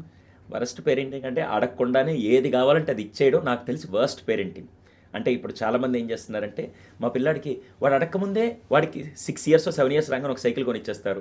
ఇంకొకటి రాగానే ఇంకోటి కొనిస్తారు. బర్త్డే అనగానే ఇంకేది ఇస్తే నన్ను వాడు బెస్ట్ పేరెంట్ అనుకుంటాడని చేసేదే వర్స్ట్ పేరెంటింగ్ అని నేను అంటాను. ఎంతమంది ఉంటారు ఆ పర్సెంటేజ్? మీరు కౌన్సిలింగ్ ఇస్తుంటారు కదా! ఇప్పుడుండే దాంట్లో అయితే మాత్రం ఇంతకు ముందు రోజుల్లో మనం పెరిగినప్పుడు పేరెంట్స్ ఏంటంటే ఏదైనా అడిగితే ఇప్పుడు కాదురా నెక్స్ట్ పండగ కొనుక్కుందిలే, ఇప్పుడు కాదు తర్వాత కొనుక్కుందిలే అని చెప్తూ ఉంటే అప్పుడు మనం వెయిట్ చేస్తూ ఉంటే ఆ క్యూరియాసిటీ మనకి పేషెన్స్ లెవెల్ అన్నీ పెరుగుతూ ఉండేది. అప్పుడు దానికి విలువ కూడా పెరిగేది. దాన్ని గ్రాటిఫికేషన్ అనే దాంట్లో అప్పుడప్పుడు ఇచ్చేదాన్ని టైం తీసుకొని ఇచ్చేవాళ్ళు. కానీ ఇప్పుడు ఏంటి తెలుసా, అడగకుండా ఇచ్చేస్తున్న ఈ పర్సెంటేజ్ ఇప్పుడు నాకు తెలిసి ఒక 60-70% వీళ్ళే ఉన్నారు. 60-70% Indian parents are worst parenting లిస్ట్‌లోకి వస్తారంటారు. అంటే మళ్ళీ మీరు అలా పెడితే ఇంకా కాంట్రవర్సీ కింద కామెంట్స్‌లు అవే వస్తూ ఉంటాయి. అవును. కానీ తెలిసి తెలియక ఇది మాత్రం చెప్తున్నాను. ఏ పేరెంట్ కూడా తెలిసి ఫస్ట్ చేయరు, తెలియక పేరెంటింగ్ చేస్తారు. చేయాలనుకోరు. కానీ నేనెప్పుడు స్ట్రాంగ్‌గా నమ్మేది ఏంటంటే ఇప్పుడు ఫర్ ఎగ్జాంపుల్ మీకు ఆకలేస్తుంది అనుకోండి, నేను భోజనం పెట్టానంటే దాని విలువ మీకు తెలుస్తుంది. ఆకలేయకముందు నేను తీసుకొని వచ్చి బిర్యానీ పెట్టినా కూడా ఇదేం బాలేదని అంటాం. అలాగే వస్తువు విలువ తెలియకుండా, అలాగే మనిషి విలువ కూడా తెలియకుండా చేసేది ఇటువంటి దాన్ని తెలిసి తెలియక చాలామంది పేరెంట్స్ చేస్తున్నారు. మరి చాలామంది 60-70% తెలియక పేరెంట్స్ చేసినా సరే, వాళ్ళ పిల్లలు డాక్టర్లు అవుతున్నారు, అమెరికా పోతున్నారు, పెద్ద డిగ్రీలు తెచ్చుకుంటున్నారు. దానికి పక్కన ఇంకో సెంటెన్స్ కూడా యాడ్ చేయండి. అందుకే ఎమోషనల్ ఇంబ్యాలెన్స్ అయ్యి ఒకరినొకరు ద్వేషించుకుంటూ, చంపుకుంటూ, ఈ విడాకులు తీసుకుంటూ ఈ కేసులు కూడా గ్రాడ్యువల్గా పెరుగుతున్నాయి కదా. రీజన్ ఏంటంటే ఎడ్యుకేషన్ ఈజ్ డిఫరెంట్, మనిషి బిహేవియర్ ఈజ్ డిఫరెంట్. ఎడ్యుకేషన్ ఏముందండి, ఈరోజు 4 సబ్జెక్టులు కూర్చోబెట్టి 4 రోజులు చదివిస్తే అతనికి కావాల్సిన సీట్ ఏదైనా వస్తుంది. కానీ ఎంతమంది ఆ పొజిషన్కి వెళ్ళి కూడా ఈరోజు పెద్ద పెద్ద చదువులు చదువుకొని పెద్ద పెద్ద ఉద్యోగాలు చేస్తూ కూడా 10 మందితో ఎలా ఉండాలో తెలియకుండా, కట్టుకున్న భార్యతో కానీ కట్టుకున్న భర్తతో ఎలా ఉండాలో తెలియకుండా, ఎలా ఎమోషన్స్ హ్యాండిల్ చేయాలో తెలియకుండా చాలామంది ఇబ్బంది పడుతున్నారు. నేను చెప్పే వర్షన్ ఇవన్నీ. అంటే మరి వీళ్ళందరూ చదువు సంబంధం లేకుండా వాళ్ళ బిహేవియర్ ఎలా చూస్తుందో చూడాలంటారు కదా. ఇవన్నీ కూడా మంచి పేరెంట్ కరెక్ట్ చేయొచ్చు అంటారమ్మా? 200% కొద్దిగా కాన్షియస్గా ఉంటే. ఇప్పుడు కాన్షియస్ అంటే ఏంటంటే దాన్ని ఇప్పుడు స్పెషల్గా కాన్షియస్ పేరెంటింగ్ అని కూడా వస్తుంది. అంటే మనం చేసేది ఇది వాళ్ళని ఎలా ఎఫెక్ట్ చేస్తుంది అలా అని చెప్పి ఇది కూడా 100% రిజల్ట్ ఇస్తుంది అంటే నేను కాదు. కాకుండా ఏంటంటే కానీ తెలిసి రావాలి, పిల్లలకు అన్నీ తెలిసి వచ్చే విధంగా కాన్షియస్గా చేస్తే మాత్రం వాళ్ళు రేపటి రోజున చదువులో రాణించలేకపోయినా లేకుంటే కెరియర్లో రాణించలేకపోయినా వ్యక్తిపరంగా మాత్రం చాలా బాగుంటారు. పిల్లలు చేసే మిస్టేక్స్కి ఫ్యూచర్లో చాలా వరకు పేరెంట్స్ రెస్పాన్సిబుల్ అంటారు. మళ్ళీ ఇది కూడా కాంట్రవర్షియల్ స్టేట్మెంటే. అంతే కదా. మరి వాళ్ళు మనం కరెక్ట్ వేలో పెంచకపోతే వాళ్ళకి వాల్యూస్ కానీ లేకపోతే పేషెన్స్ కానీ, ఓపిక, జయం అపాజయం, తర్వాత అవమానాలు ఎదుర్కోవటం, ఓడిపోయినా మనం నిలబడి ఉండటం భయపడకుండా, ఇవన్నీ కూడా పేరెంట్ నేర్పించాల్సిందే కదా. 200% నేర్పించాలి. ఎందుకంటే ఇప్పుడు కూడా మనం ఏదైనా మంచి పొజిషన్కి వెళ్ళాం అనుకో, అరే వీళ్ళ కొడుకు చూడు ఎంత స్థాయికి వెళ్ళాడని చెప్పి అంటారు. ఒకవేళ ఏదైనా మనం తప్పు చేసాం అనుకో, అరే పలానా వాళ్ళ కొడుకురా ఇలా చేశాడు, పలానా వాళ్ళ కూతురు ఇలా చేసిందని చెప్పి ఇప్పటికీ మనం ఇండియన్ మైండ్ సెట్లో మనం ఇంకా అలాగే ఉన్నాం. అలాంటప్పుడు ఖచ్చితంగా ఏదన్నా మంచి జరిగిన రోజు మనల్ని మెచ్చుకున్నా మెచ్చుకోకపోయినా పర్లేదు, కానీ ఏదన్నా పిల్లలు తప్పు చేసిన రోజు మాత్రం ఫస్ట్ అనేది మాత్రం మనోడు ఎక్కడి నుంచి వచ్చాడు, వాళ్ళ అమ్మ నాన్న ఎవరు, వాళ్ళ స్కూల్ ఏది, ఏ ఊరు అని చెప్పి ఫస్ట్ ఇవే డైలాగులు వస్తాయి. అందుకని ఆ సిస్టంలో ఉన్నాం కాబట్టి అందుకే పేరెంట్స్ ఈ మధ్య చాలా కాన్షియస్ అయ్యి మా వాడికి మంచి క్యారెక్టర్ నేర్పించాలి, రెస్పెక్ట్ నేర్పించాలి, వాల్యూస్ ఉండాలని ఇప్పుడు చూస్తున్న దానికి కారణం కూడా అది. గ్రేట్ పేరెంట్స్ అంటే ఎవరు మరి? గ్రేట్ పేరెంట్స్ అంటే పిల్లలకు అడిగింది కాకుండా, పిల్లలకు అవసరమైంది కాకుండా, పిల్లలకి వాళ్ళని వాళ్ళు గ్రో అయ్యే విధంగా చేస్తూ ఆ టైంలో ఒక సపోర్ట్ సిస్టమ్ని ఎలా బిల్డ్ చేయాలి. అంటే వాళ్ళు అడిగిన వెంటనే ఇచ్చేవాళ్ళు నాకు తెలిసి అది కరెక్ట్ కాదు. వాళ్ళకి అవసరం ఉందని ముందే తెలుసుకొని బొమ్మరిల్లు ఫాదర్స్ లాగా ముందర అందరు ఇవ్వడం అది కరెక్ట్ కాదు. కానీ నీ పాటికి నువ్వు వెళ్తూ ఉండు, ఎక్కడెక్కడ నేను ఏ డైరెక్షన్లో నీకు ఏవి నేర్పించాలో అవి నేను బ్యాక్ ఎండ్లో ఉండి అన్నీ నీకు చెప్తూ ఉంటాను. దానికి తగ్గట్టుగా నువ్వు ఇన్పుట్స్ తీసుకొని నువ్వు ఎలా ముందుకెళ్ళాలి, దాన్ని ఎలా సాల్వ్ చేయాలి నువ్వు నేర్చుకొని ఒక ఇండిపెండెంట్ నేచర్తో పేరెంట్స్ వెనకాల డిఫరెంట్ మైండ్ సెట్ని బిల్డ్ చేస్తూ వెళ్తే they are called great parents. ఒక విలేజ్లో, ఒక పేద విలేజ్లో ఒక ఫ్యామిలీ, ఏదో కూలి చేసుకునే ఫ్యామిలీలో వాళ్ళ బాబో పాపో సొంతంగా చదువుకొని ఐఐటీస్లో డాక్టర్ మంచి పొజిషన్కి వస్తారు, టాపర్లు అవుతారు, పేపర్ టీవీలో చూస్తుంటాం. అదే విలేజ్లో ఇంకొక చిన్న బాబులే మర్డర్లు చేసి అయితే క్రైమ్స్ చేసి సేమ్ లొకాలిటీలో అట్లా కూడా ఫేమస్ అవుతుంటారు. ఒకే లొకాలిటీలో ఒకే గ్రూప్ ఆఫ్ పీపుల్లో ఒకళ్ళ పిల్లలేమో ఇదా అవుతారు, ఒకళ్ళేమో ఈ విధంగా డిఫరెంట్గా బిహేవ్ చేస్తారు. ఎందుకంటారు? వాళ్ళ పేరెంట్స్ అన్నీ సేమ్ ఒకే రకమైన పద్ధతులు ఉంటాయి వాళ్ళవి. కొన్నిసార్లు పిల్లలు నేర్చుకునే విధానాన్ని బట్టి వీళ్ళు అబ్జర్వ్ చేసేది. మీరన్న పాయింట్ చాలా వ్యాలిడ్. ఐఏఎస్ కొడుకు ఐఏఎస్ అవ్వాలి, లేకుంటే డాక్టర్ కొడుకు డాక్టర్ అవ్వాలి, లేకుంటే ఇంజనీర్ కొడుకు ఇంజనీర్ అవ్వాలని చెప్పి ఒక రూల్ ఉంటుంది కదా. కానీ ఏమవుతుందంటే ఇప్పుడు నేను కొంతమంది మీరు చెప్పిన పిల్లల్లోనే మనకి ఇంటింట ఇన్నోవేటర్ అని చెప్పి గవర్నమెంట్ ఒక ప్రోగ్రామ్ చేసినప్పుడు పల్లెటూరులో ఉండే చాలా మంది పిల్లలు కొత్త కొత్త ఇన్నోవేషన్స్ తీసుకొని వచ్చారు. అందులో ఏ ఒక్క తల్లిదండ్రులకి చదువు రాదు, ఏ ఒక్క తల్లిదండ్రులు రోజు కూర్చొని బట్టి విలువలు కూడా నేర్పించాల, కానీ వాళ్ళు నేర్చుకున్నారు. ఇక్కడ గొప్పతనం ఎవరిదంటే స్టూడెంట్ది, ఆ పిల్లాడిది, ఆ విద్యార్థిది. ఇంకొన్ని కేసెస్లో మీరు పేరెంట్స్ ఎన్ని నేర్పించాలనుకున్నా వీడు పేరెంట్స్ చెప్పినంత వరకు వీడి ఇంట్లో అలా చేసుకుంటూ వెళ్ళి బయటికి వెళ్ళి వీడి బిహేవియర్ ప్యాటర్న్, వీడి ఆలోచన విధానంలో రాంగ్ నేర్చుకొని వచ్చి ఇది ఇక్కడేమవుతుందంటే ఖచ్చితంగా స్టూడెంట్ మైండ్ సెట్ లేదా కిడ్ మైండ్ సెట్ని బట్టి ఇవి మారిపోతూ ఉంటాయి. అందుకని వీడిని అబ్జర్వ్ చేస్తూ వీడు ఎక్కడెక్కడ ఏమేమి నేర్చుకుంటున్నాడు, రాంగ్ నేర్చుకుంటున్నప్పుడు ఏం చేయాలని పేరెంట్స్ కొద్దిగా మానిటర్ చేస్తూ ఉంటే అప్పుడు కొద్దిగా బ్యాలెన్స్ చేయగలుగుతాం. లేకుంటే మీరు చెప్పిన కేసులో చాలా వరకు ఇలా జరుగుతూనే ఉన్నాయి. మరి మన దేశంలో తల్లిదండ్రులు ఇద్దరు కూడా కష్టపడి డొక్కాడితే కానీ రెక్కాడదు అంటారు కదా. అసలు పిల్లలకి టైం స్పెండ్ చేయని పరిస్థితి ఉంటుంది. ఎక్కువ మంది అలానే వాళ్ళే ఉంటారు కదా. మరి వాళ్ళ పిల్లల పరిస్థితి ఏంటి? ఇక్కడ టైం అంటే చాలా వరకు అందరూ ఏమనుకుంటారు అంటే రోజు సాయంత్రం ఒక 4-5 గంటలు కూర్చోవడం, 10 గంటలు కూర్చోవడం కాదు. నా దృష్టిలో టైం అంటే క్వాలిటీ టైం. ఎంత టైం గడిపామన్నది కాదు, ఎంత క్వాలిటీ టైం గడిపామనేది ఇంపార్టెంట్. అంటే మీరు రోజుకు 15 నిమిషాలు పిల్లలతో కూర్చున్నాం, రోజుకు 15 నిమిషాలు, ఎంతమందికి ఇది పాసిబుల్ అంటే రోజుకు 15 నిమిషాలు కూర్చొని ఆ టైంలో వాడే మైండ్ సెట్ని ఎలా మార్చాలని పేరెంట్ కనుక ఆలోచించగలిగితే అది చాలు.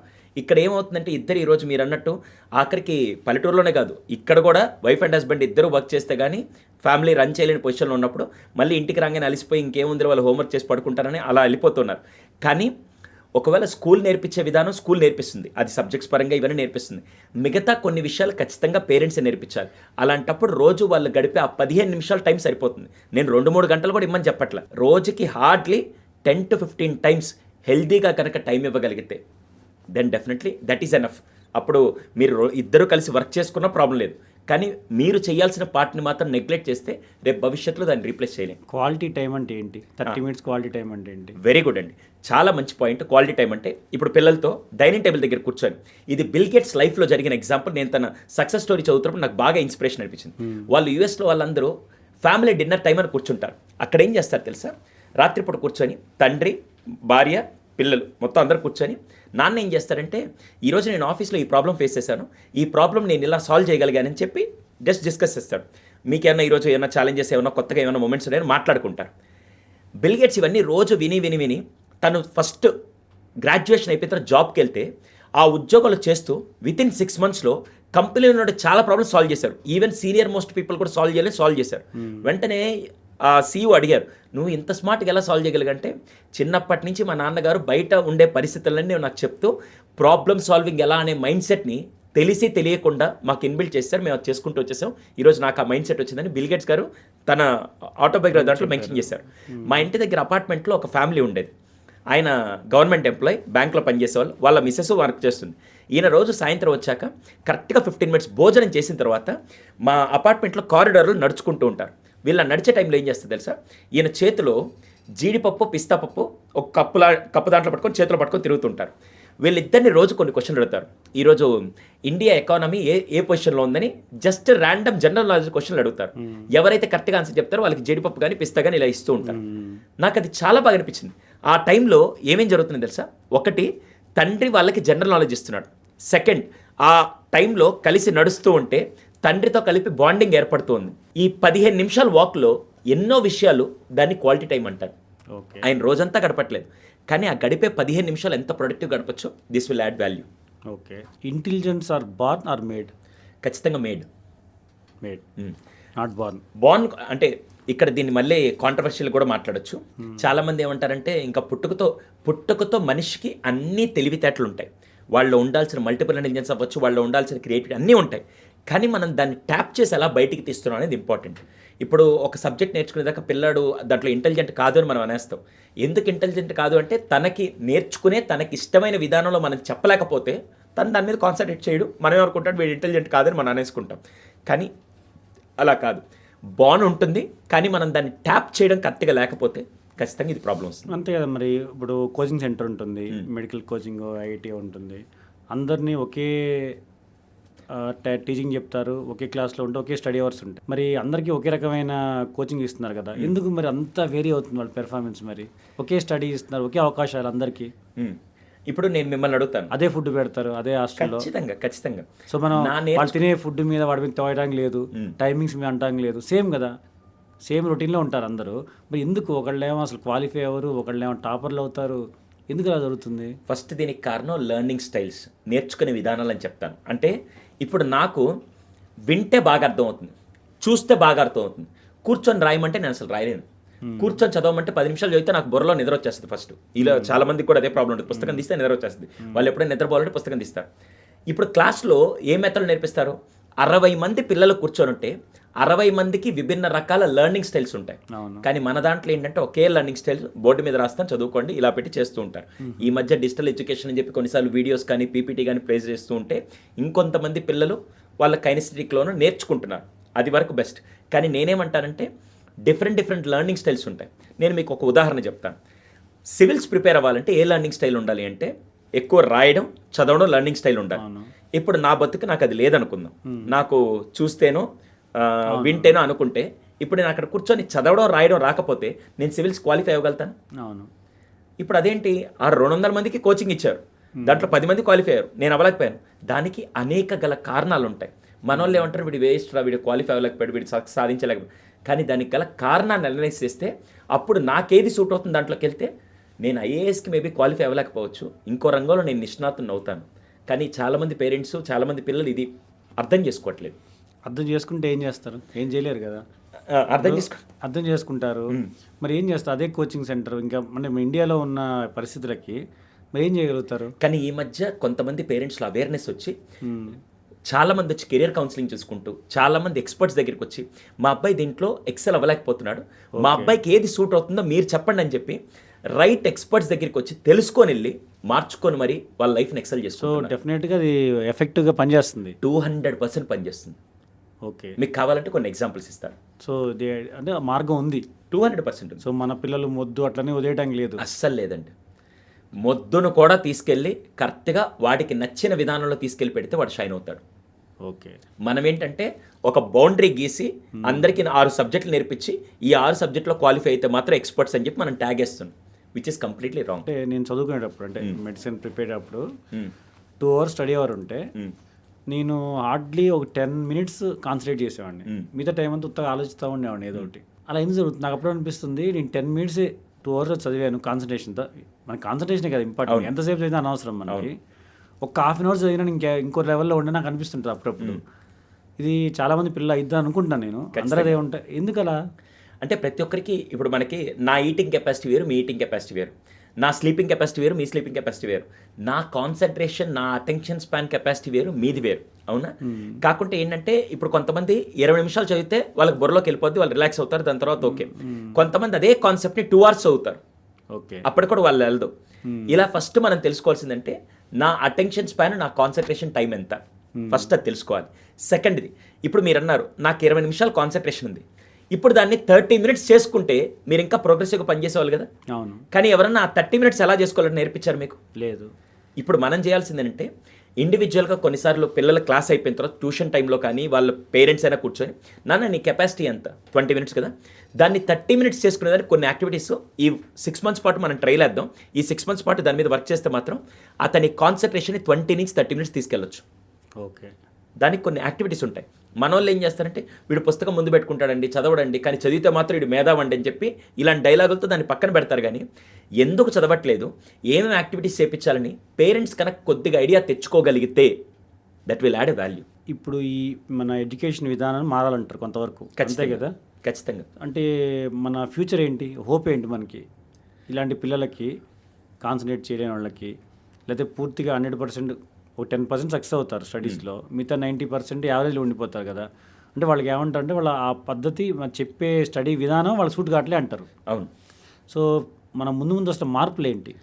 ఈ మధ్య ఆల్రెడీ మనకి ఎడ్యుకేషన్ సిస్టంలో న్యూ ఎడ్యుకేషన్ పాలసీలో కానీ వాళ్ళందరూ ఏం తీసుకొస్తున్నారంటే గ్రాడ్యువల్గా స్కిల్స్ నేర్పించడం మొదలు పెడుతున్నారు. Okay, మనకి skill 8th develop క్లాస్ నుంచి చేస్తున్నారు. స్కిల్స్ నేర్పిస్తున్నారు. ఇప్పుడు దాకా స్కిల్స్ ఎక్కడ ఉన్నాయి చెప్పండి? లేవు. ఇంజనీరింగ్లోకి వెళ్తే ఫస్ట్ నేర్పించేది బ్యాక్ ఎండ్ అంటే వాళ్ళకి ప్లంబింగ్ స్కిల్ నేర్పిస్తారు, వెల్డింగ్ స్కిల్ నేర్పిస్తారు. ఓకే. అలా ఇప్పుడు 9th క్లాస్ నుంచి అలా మొదలు పెడుతుంటే ఆ స్కిల్స్ నేర్చుకుంటే ఏమవుద్దంటే ఓకే నాకు మేబీ ఆ సబ్జెక్ట్ అర్థం కాలేదు, కెనెస్థెటిక్లో నేర్చుకుంటే నాకు ఈ స్కిల్ బాగా కనెక్ట్ అయింది, మేబీ నేను దీంట్లో ఎక్స్పర్ట్ అవుతాను అని వాళ్ళకి కొద్దిగా కాన్ఫిడెన్స్ పెరిగి మేబీ నేను దాంట్లో తోపు కాదేమో కానీ దీంట్లో నేను తోపు కాదని మీరు గ్యారెంటీ ఇవ్వగలుగుతారా అనే రేంజ్లో పిల్లల కాన్ఫిడెన్స్ పెరుగుతుంది. ఇట్స్ నాట్ అబౌట్ ఓన్లీ వెల్డింగా ప్లంబింగా ఇది కాదు. ఫోటోగ్రఫీ తీసుకోండి, ఆర్ట్ తీసుకోండి, పెయింటింగ్ తీసుకోండి, సింగింగ్ తీసుకోండి, డాన్సింగ్ తీసుకోండి, ఏదైనా తీసుకోండి.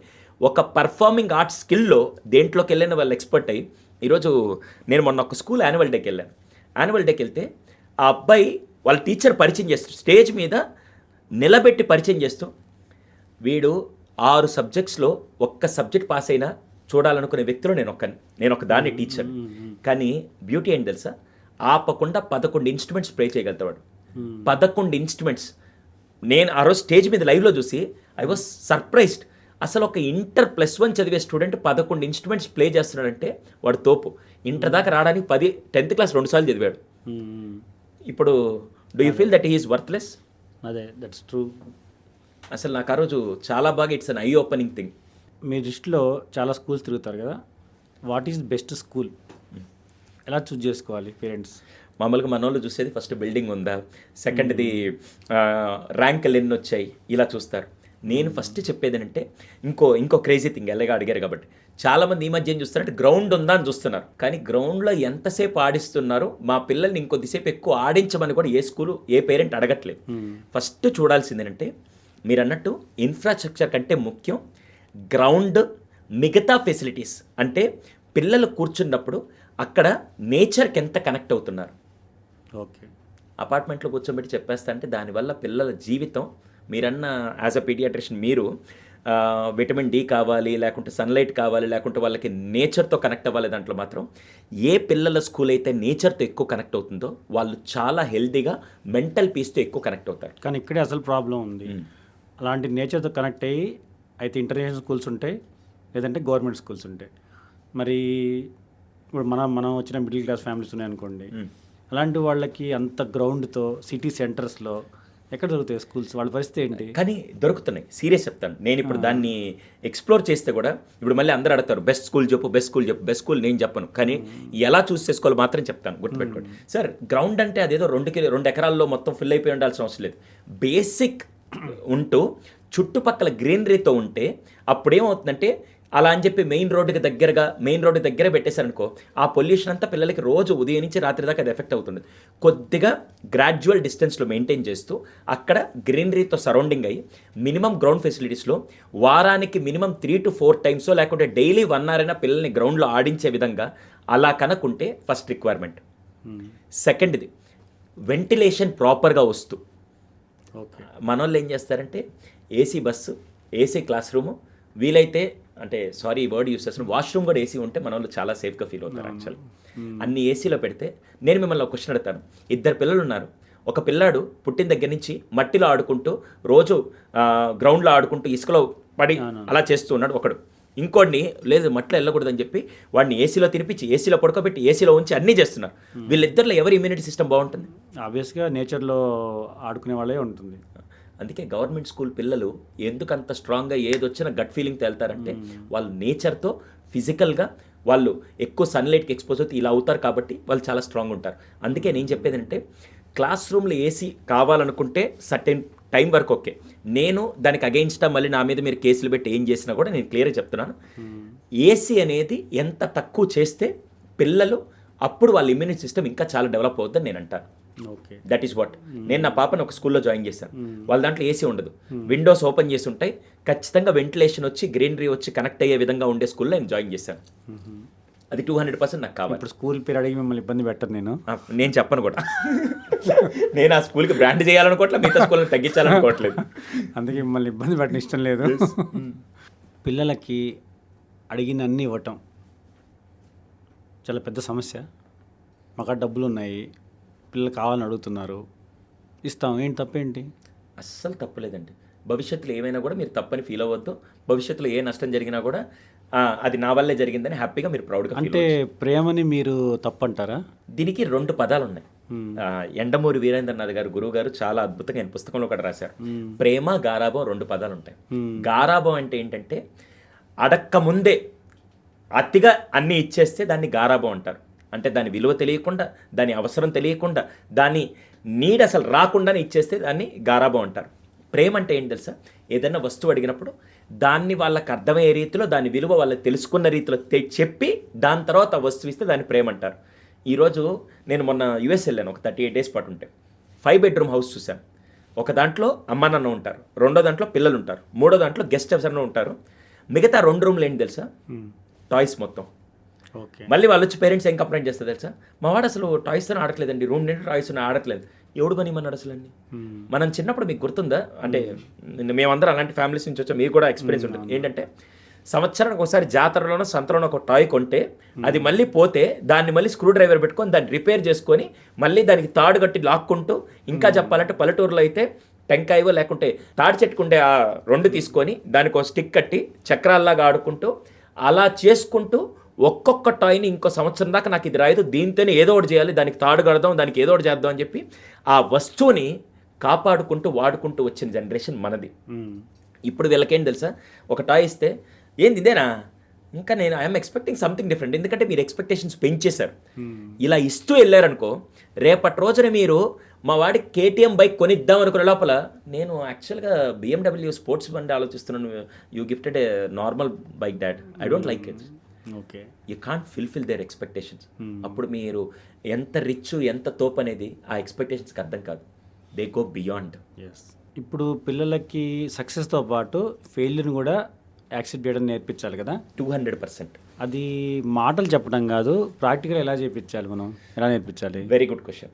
ఇప్పుడు ఏదైనా చిన్న విషయం, వాడు స్కూల్కి వెళ్ళేటప్పుడు బుక్ మర్చిపోయాడు, మనం ఏం చేస్తాం?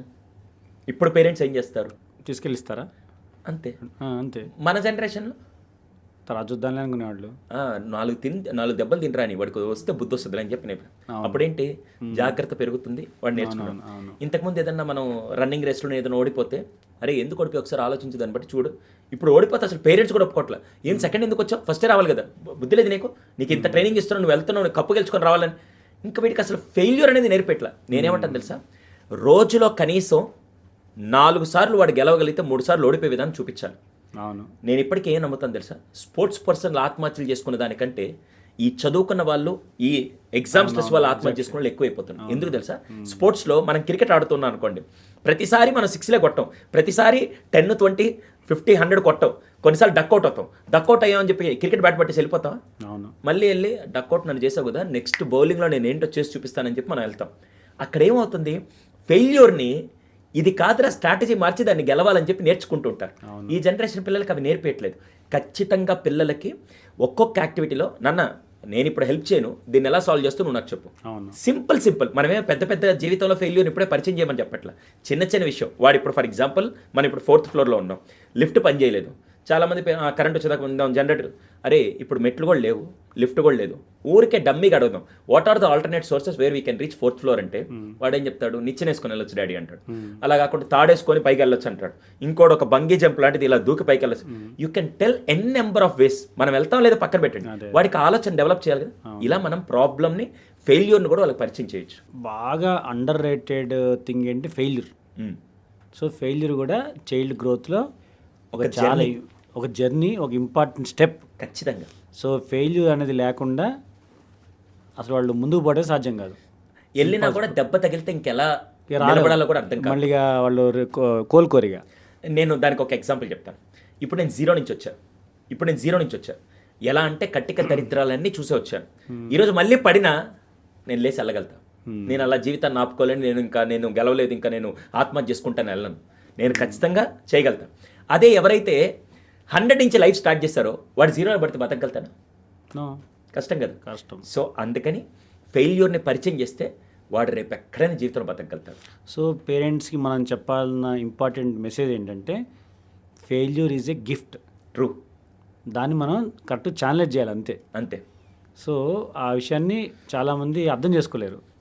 వాడికి ఎప్పుడైనా సబ్జెక్ట్లో మార్కులు వస్తే కూడా ఏంటరా అని కాకుండా నన్ను ఎందుకు తగ్గాయి దీన్ని అనలైజ్ చేయి ఒకసారి. నీకు ఈసారి 25 వచ్చాయి, పోయినసారి 50 వచ్చాయి, దట్స్ రియలీ గుడ్. ఈసారి 25 వచ్చాయి, ఎందుకు తగ్గాయి ఒకసారి అనలైజ్ చేసుకొని నాకు రీజన్స్ చెప్పు. డాడ్ మేబీ నేను మిస్ అయ్యాను, నెక్స్ట్ టైం నేను చేసి చూపిస్తానంటే ఓకే. 25 వచ్చినప్పుడు కూడా they are there to support me, దీన్ని ఎలా చేయాలో నాకు హెల్ప్ చేశారు. ఫెయిల్యూర్లో కూడా దాన్ని ఎలా ఓవర్కమ్ చేయాలనే స్ట్రాటజీని పిల్లల మైండ్లో పేరెంట్స్ డెవలప్ చేయాలి. ఎస్. సుధీర్ గారు, ఇంకొకటి ఏంటంటే క్రమశిక్షణ. అసలు విజయానికి తొలిమెట్ అంటారు కదా. అంటే క్రమశిక్షణ అంటే ఏంటి పిల్లలకి? అందరు క్రమశిక్షణ ఏమంటారు? టైంకి లేస్తారు, స్కూల్కి వెళ్తారు, హోంవర్క్ చేస్తారు, అంతే కదా, టైం పండుకోబెడతారు. అదే క్రమశిక్షణ. ఇంకేముంటుంది క్రమశిక్షణ అంటే? నా దృష్టిలో, అంటే నేను సైకాలజీలోకి వచ్చిన తర్వాత నా దృష్టిలో క్రమశిక్షణ అంటే ఒకటి అనుకొని ఎన్ని డిస్ట్రాక్షన్ వచ్చినా డైవర్ట్ అవ్వకుండా దాన్ని చేయడమే దానికి కావాల్సిన డిసిప్లిన్ నేను అంటాను. అంటే ఈరోజు ఫర్ ఎగ్జాంపుల్ నేను 9 o'clock స్కూల్కి వెళ్ళాలి, 9 o'clock స్కూల్కి వెళ్ళాలి, మనందరికీ తెలుసు. ఆ టైంలో సైకిల్ టైర్ ఫ్లాట్ అయింది, నేను అది సెట్ చేసుకొని అయినా సరే 9 o'clockకి నేను వెళ్ళాల్సిన షెడ్యూల్లో అక్కడికి వెళ్తే నేను ఆ డిసిప్లిన్ మెయింటైన్ చేసినట్టు. ఓకే. మన వాళ్ళు చిన్నప్పటి నుంచి డిసిప్లిన్ అంటే ముక్కు మీద వేలేసుకోవడం, లైన్లో రావడం, లైన్లో పోవడం, ఇది కాదు డిసిప్లిన్ అంటే. ఒకటి నేను ఒకటి సెట్ చేసుకొని ఎన్ని డిస్ట్రాక్షన్ వచ్చినా డైవర్ట్ అవ్వకుండా దాన్ని రీచ్ అవ్వడానికి కావాల్సిందే డిసిప్లిన్. సో నా ఇప్పుడు వీళ్ళు టైంకి లేచి స్కూల్కి వెళ్ళి హోంవర్క్ చేసి రావడం ఇది డిసిప్లిన్ కాదు, అలా చెప్పలేము. అది కాకుండా ఏంటంటే ఒక ప్యాటర్న్ అని చెప్తాను. ప్యాటర్న్ అంటే ఒక సిస్టమాటిక్ వేలో వెళ్తున్నాం, సిస్టమాటిక్ వేనే డిసిప్లిన్తో కనెక్ట్ చేయకూడదు. Both are different. ఎగ్జాక్ట్. కానీ చాలా మంది దీన్నే డిసిప్లిన్ అనుకుంటా ఉంటారు. లేదు, యాక్చువల్గా డిసిప్లిన్ అంటే ఇప్పుడు మీరు అన్న దాంట్లో నేను చెప్తాను. ఉదయాన్నే లేవాలి, ఉదయం లేచి నా పనులను నేను చేసుకోవాలి. అవును, ఇది ఒక సిస్టమ్. దాంట్లో డిస్ట్రాక్షన్ అంటే నాకు ఆ రోజు ముందు రోజు రాత్రి లేట్ అయింది, కానీ నేను 6 గంటలకు లేచితే నాకు డిసిప్లిన్ ఉన్నట్టు. అర్థమైందా? సిస్టమాటిక్ వేనే, కానీ దాన్ని ప్రాపర్గా రీచ్ అయితే అప్పుడు నాకు డిసిప్లిన్ హెల్ప్ అవుతుంది. ఓకే.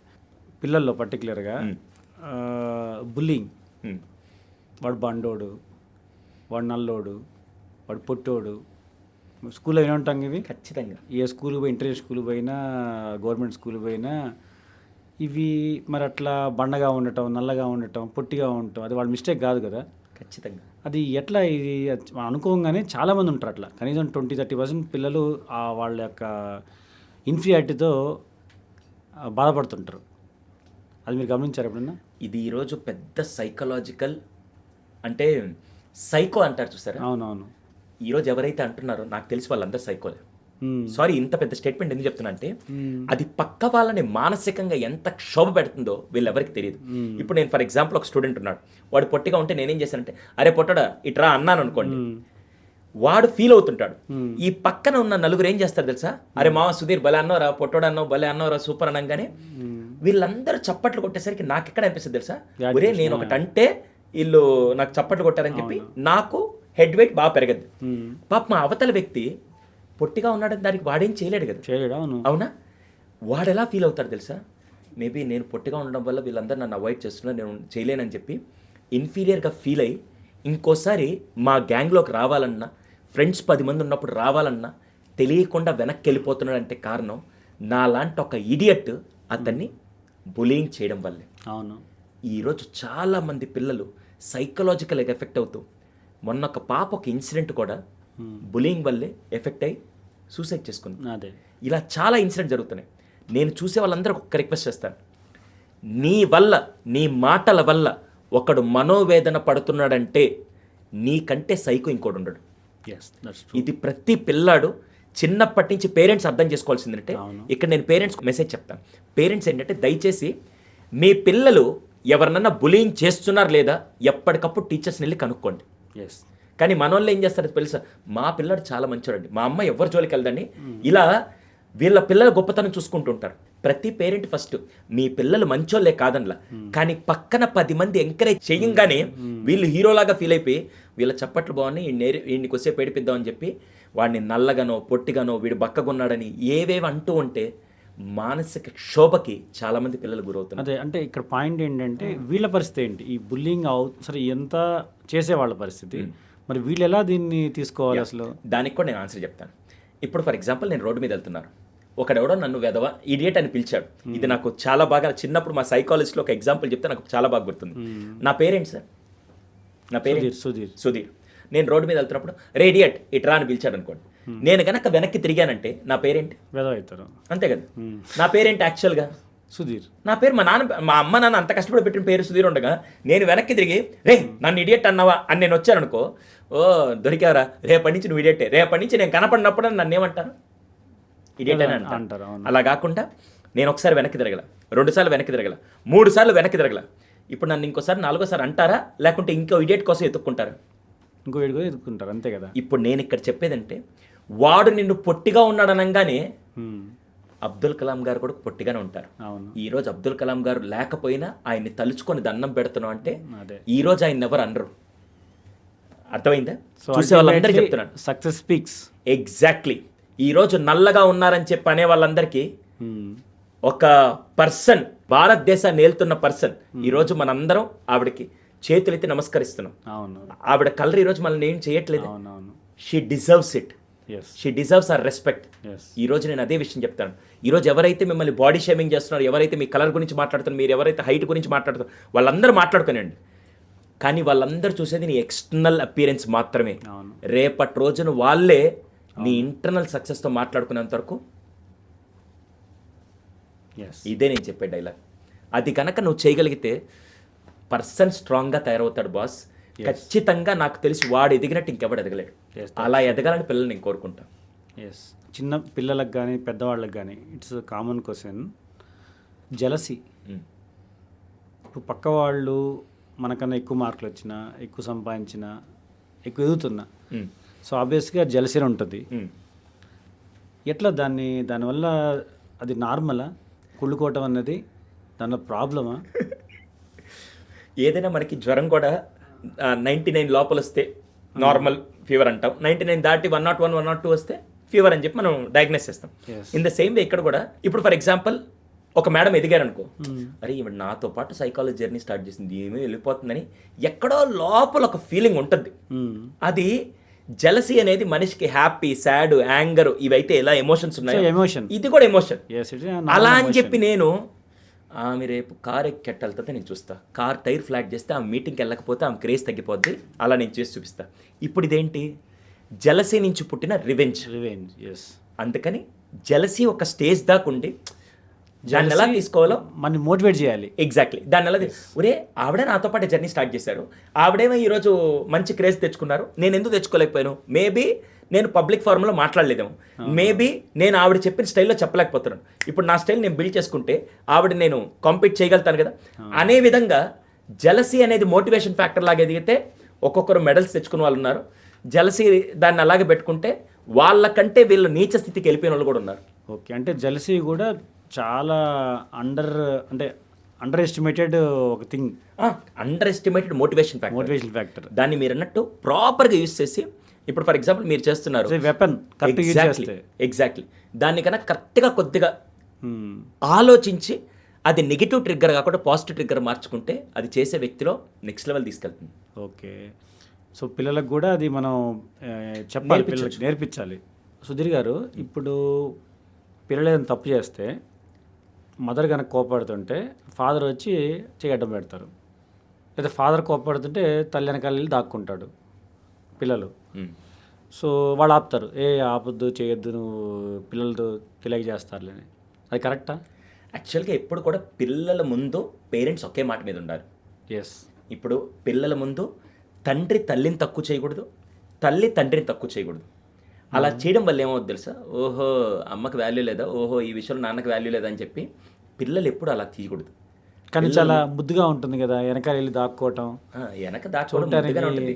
ఆ ముద్దు పెరిగి తర్వాత ఇంకో నెక్స్ట్ లెవెల్కి వెళ్తుంది. అది మీరు నేను నాకే చాలా ముద్దు అనిపిస్తుంది. మా బాబు వెనకాల నా కాళ్ళు కొట్టుకుంటే.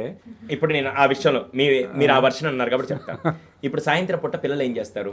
ఉదయం నుంచి రాత్రి దాకా మదర్తో ఉండి సాయంత్రం అప్పుడే నాన్న ఆఫీస్ నుంచో క్లినిక్ నుంచో రాగానే పరిగెట్టుకుంటే వెళ్ళి ఆడుకుంటుంటే ఈ లోపల అమ్మ వచ్చి ఏదో విషయానికి నో చెప్పగానే, డాడీ అమ్మ నో అంటుంది అని చెప్పగానే, అరే ఏం లేదు నేను తీస్తారా, అమ్మకేం తెలియదు అన్నారు అనుకోండి. ఆ మొమెంట్లో పేరెంట్కి నాన్నకి కొడుకు కనెక్ట్ అవుతాడు, కూతురు కనెక్ట్ అవుతుంది. కానీ నెక్స్ట్ డే అమ్మ ఏదన్నా చెప్తే పిల్లాడు మాట వెండు. ఎప్పటిదాకా వెయిట్ చేస్తాడు? నాన్న ఇంటికి వచ్చేదాకా వెయిట్ చేస్తాడు కంప్లైంట్ కోసం. అది స్లోగా స్టార్టింగ్ ఏముండదండి, స్టార్టింగ్ అస్సలే ఉండదు. ఈరోజు షుగర్ తింటే రేపు ఉదయం డయాబెటిక్స్ రాదు. అలాగే స్టార్టింగ్ ఏముండదు, స్టార్టింగ్ ముద్దుగానే భలే ఉంటుంది. అబ్బా భలే వచ్చాడు నా కొడుక్కి నేనంటే ఎంత ఇష్టం అని తండ్రి ఇలా మురిసిపోతుంటాడు. తర్వాత ఒరే అనవసరంగా ఆ రోజు మొదలు పెట్టినట్టున్నారు, ఇప్పుడు నా పీకల మీదకి వచ్చిందని ఫీల్ అయిన వాళ్ళు కూడా చాలా మంది ఉన్నారు. సో ఈ పాడ్కాస్ట్ అయిపోయిన తర్వాత పేరెంట్స్ నేర్చుకోవాలని ఒక నీతి ఏంటంటే, ఇంపార్టెంట్ పాయింట్, ఒకళ్ళు ఎవరైనా డిసిప్లిన్ చేస్తుంటే ఇంకొకళ్ళు అడ్డుకోవద్దు. కాకుంటే అమ్మ ఎందుకు ఇది చెప్పింది, నాన్న ఎందుకు ఇది చెప్పాడని వాళ్ళకి వాళ్ళ రేంజ్లో అర్థం విధంగా సెకండ్ పర్సన్గా చెప్పాలి. అప్పుడు దాని వాల్యుయేషన్ వేరుగా ఉంటుంది. సో ఇది కూడా చాలా ఇంపార్టెంట్ పాయింట్ అంటే 200% అండి. కానీ అందరూ ఎవరు దీన్ని రియలైజ్ చేయరు, చాలా చిన్న విషయంగా చూస్తారు. ఇప్పుడు నేను చాలా మంది ఫ్యామిలీస్లో ఈ మధ్య వచ్చిన ఎడ్యుకేటెడ్ పేరెంట్స్లో ఎవరైతే యంగ్ జనరేషన్ పేరెంట్స్ ఉన్నారో, ఇప్పుడు నేను మా వైఫ్ ఉన్నాం, మా వైఫ్ నో చెప్తే నేను మా కిడ్కి ఎస్ చెప్పను. సాయంత్రం వచ్చాకైనా సరే అమ్మ ఎందుకు నో చెప్పింది, అవునా అయితే నేను ఒక్కసారి నేను అడుగుతాను, నువ్వు అడుగు, అమ్మ ఒప్పుకుంటే మనం చేద్దాం. అప్పుడేమవుద్ది, ఓహో నా నాటకాలు చెల్లవన్నమాట, ఇద్దరు ఒక మాట మీద ఉంటారు. అలా నేను అమ్మ చెప్పినంత ఘాటుగా చెప్పను, కానీ ఆమె ఎందుకు నో చెప్పిందో ఒకసారి ఆలోచిద్దాం, ప్రతిదానికి నీకు ఎస్ చెప్పదు, ఇప్పుడు నో చెప్పిందని రీజన్ ఉంటుందని చెప్పి అలా కూర్చొని మాట్లాడుతూ అర్థమయ్యే విధంగా చెప్పే పేరెంట్స్ ఇప్పుడు వస్తున్నారు చాలామంది. Very good. సుధీర్ గారు ఇంకో డౌట్ ఏంటంటే, నాకు చాలామంది మనం చూస్తుంటాం కదా, ఇప్పుడు ఓల్డ్ ఏజ్ అయిన తర్వాత తల్లిదండ్రులని పిల్లలు వదిలేస్తున్నారు, పట్టించుకోవట్లేదు, ఓల్డ్ ఏజ్ హోమ్లో పెడుతున్నారు, అసలు కొంతమంది అసలు పట్టించుకోవట్లేదు. ఇది చాలా కామన్గా జరుగుతుంది కదా. అంటే అలా చేయడానికి, అంటే వాళ్ళ మెంటల్ అలా తయారవడానికి చిన్నప్పుడు పేరెంట్స్ ఏదన్నా పెంపకం చేసిన లోపం అంటారా, ఆ ప్రేమ లేకపోవటానికి?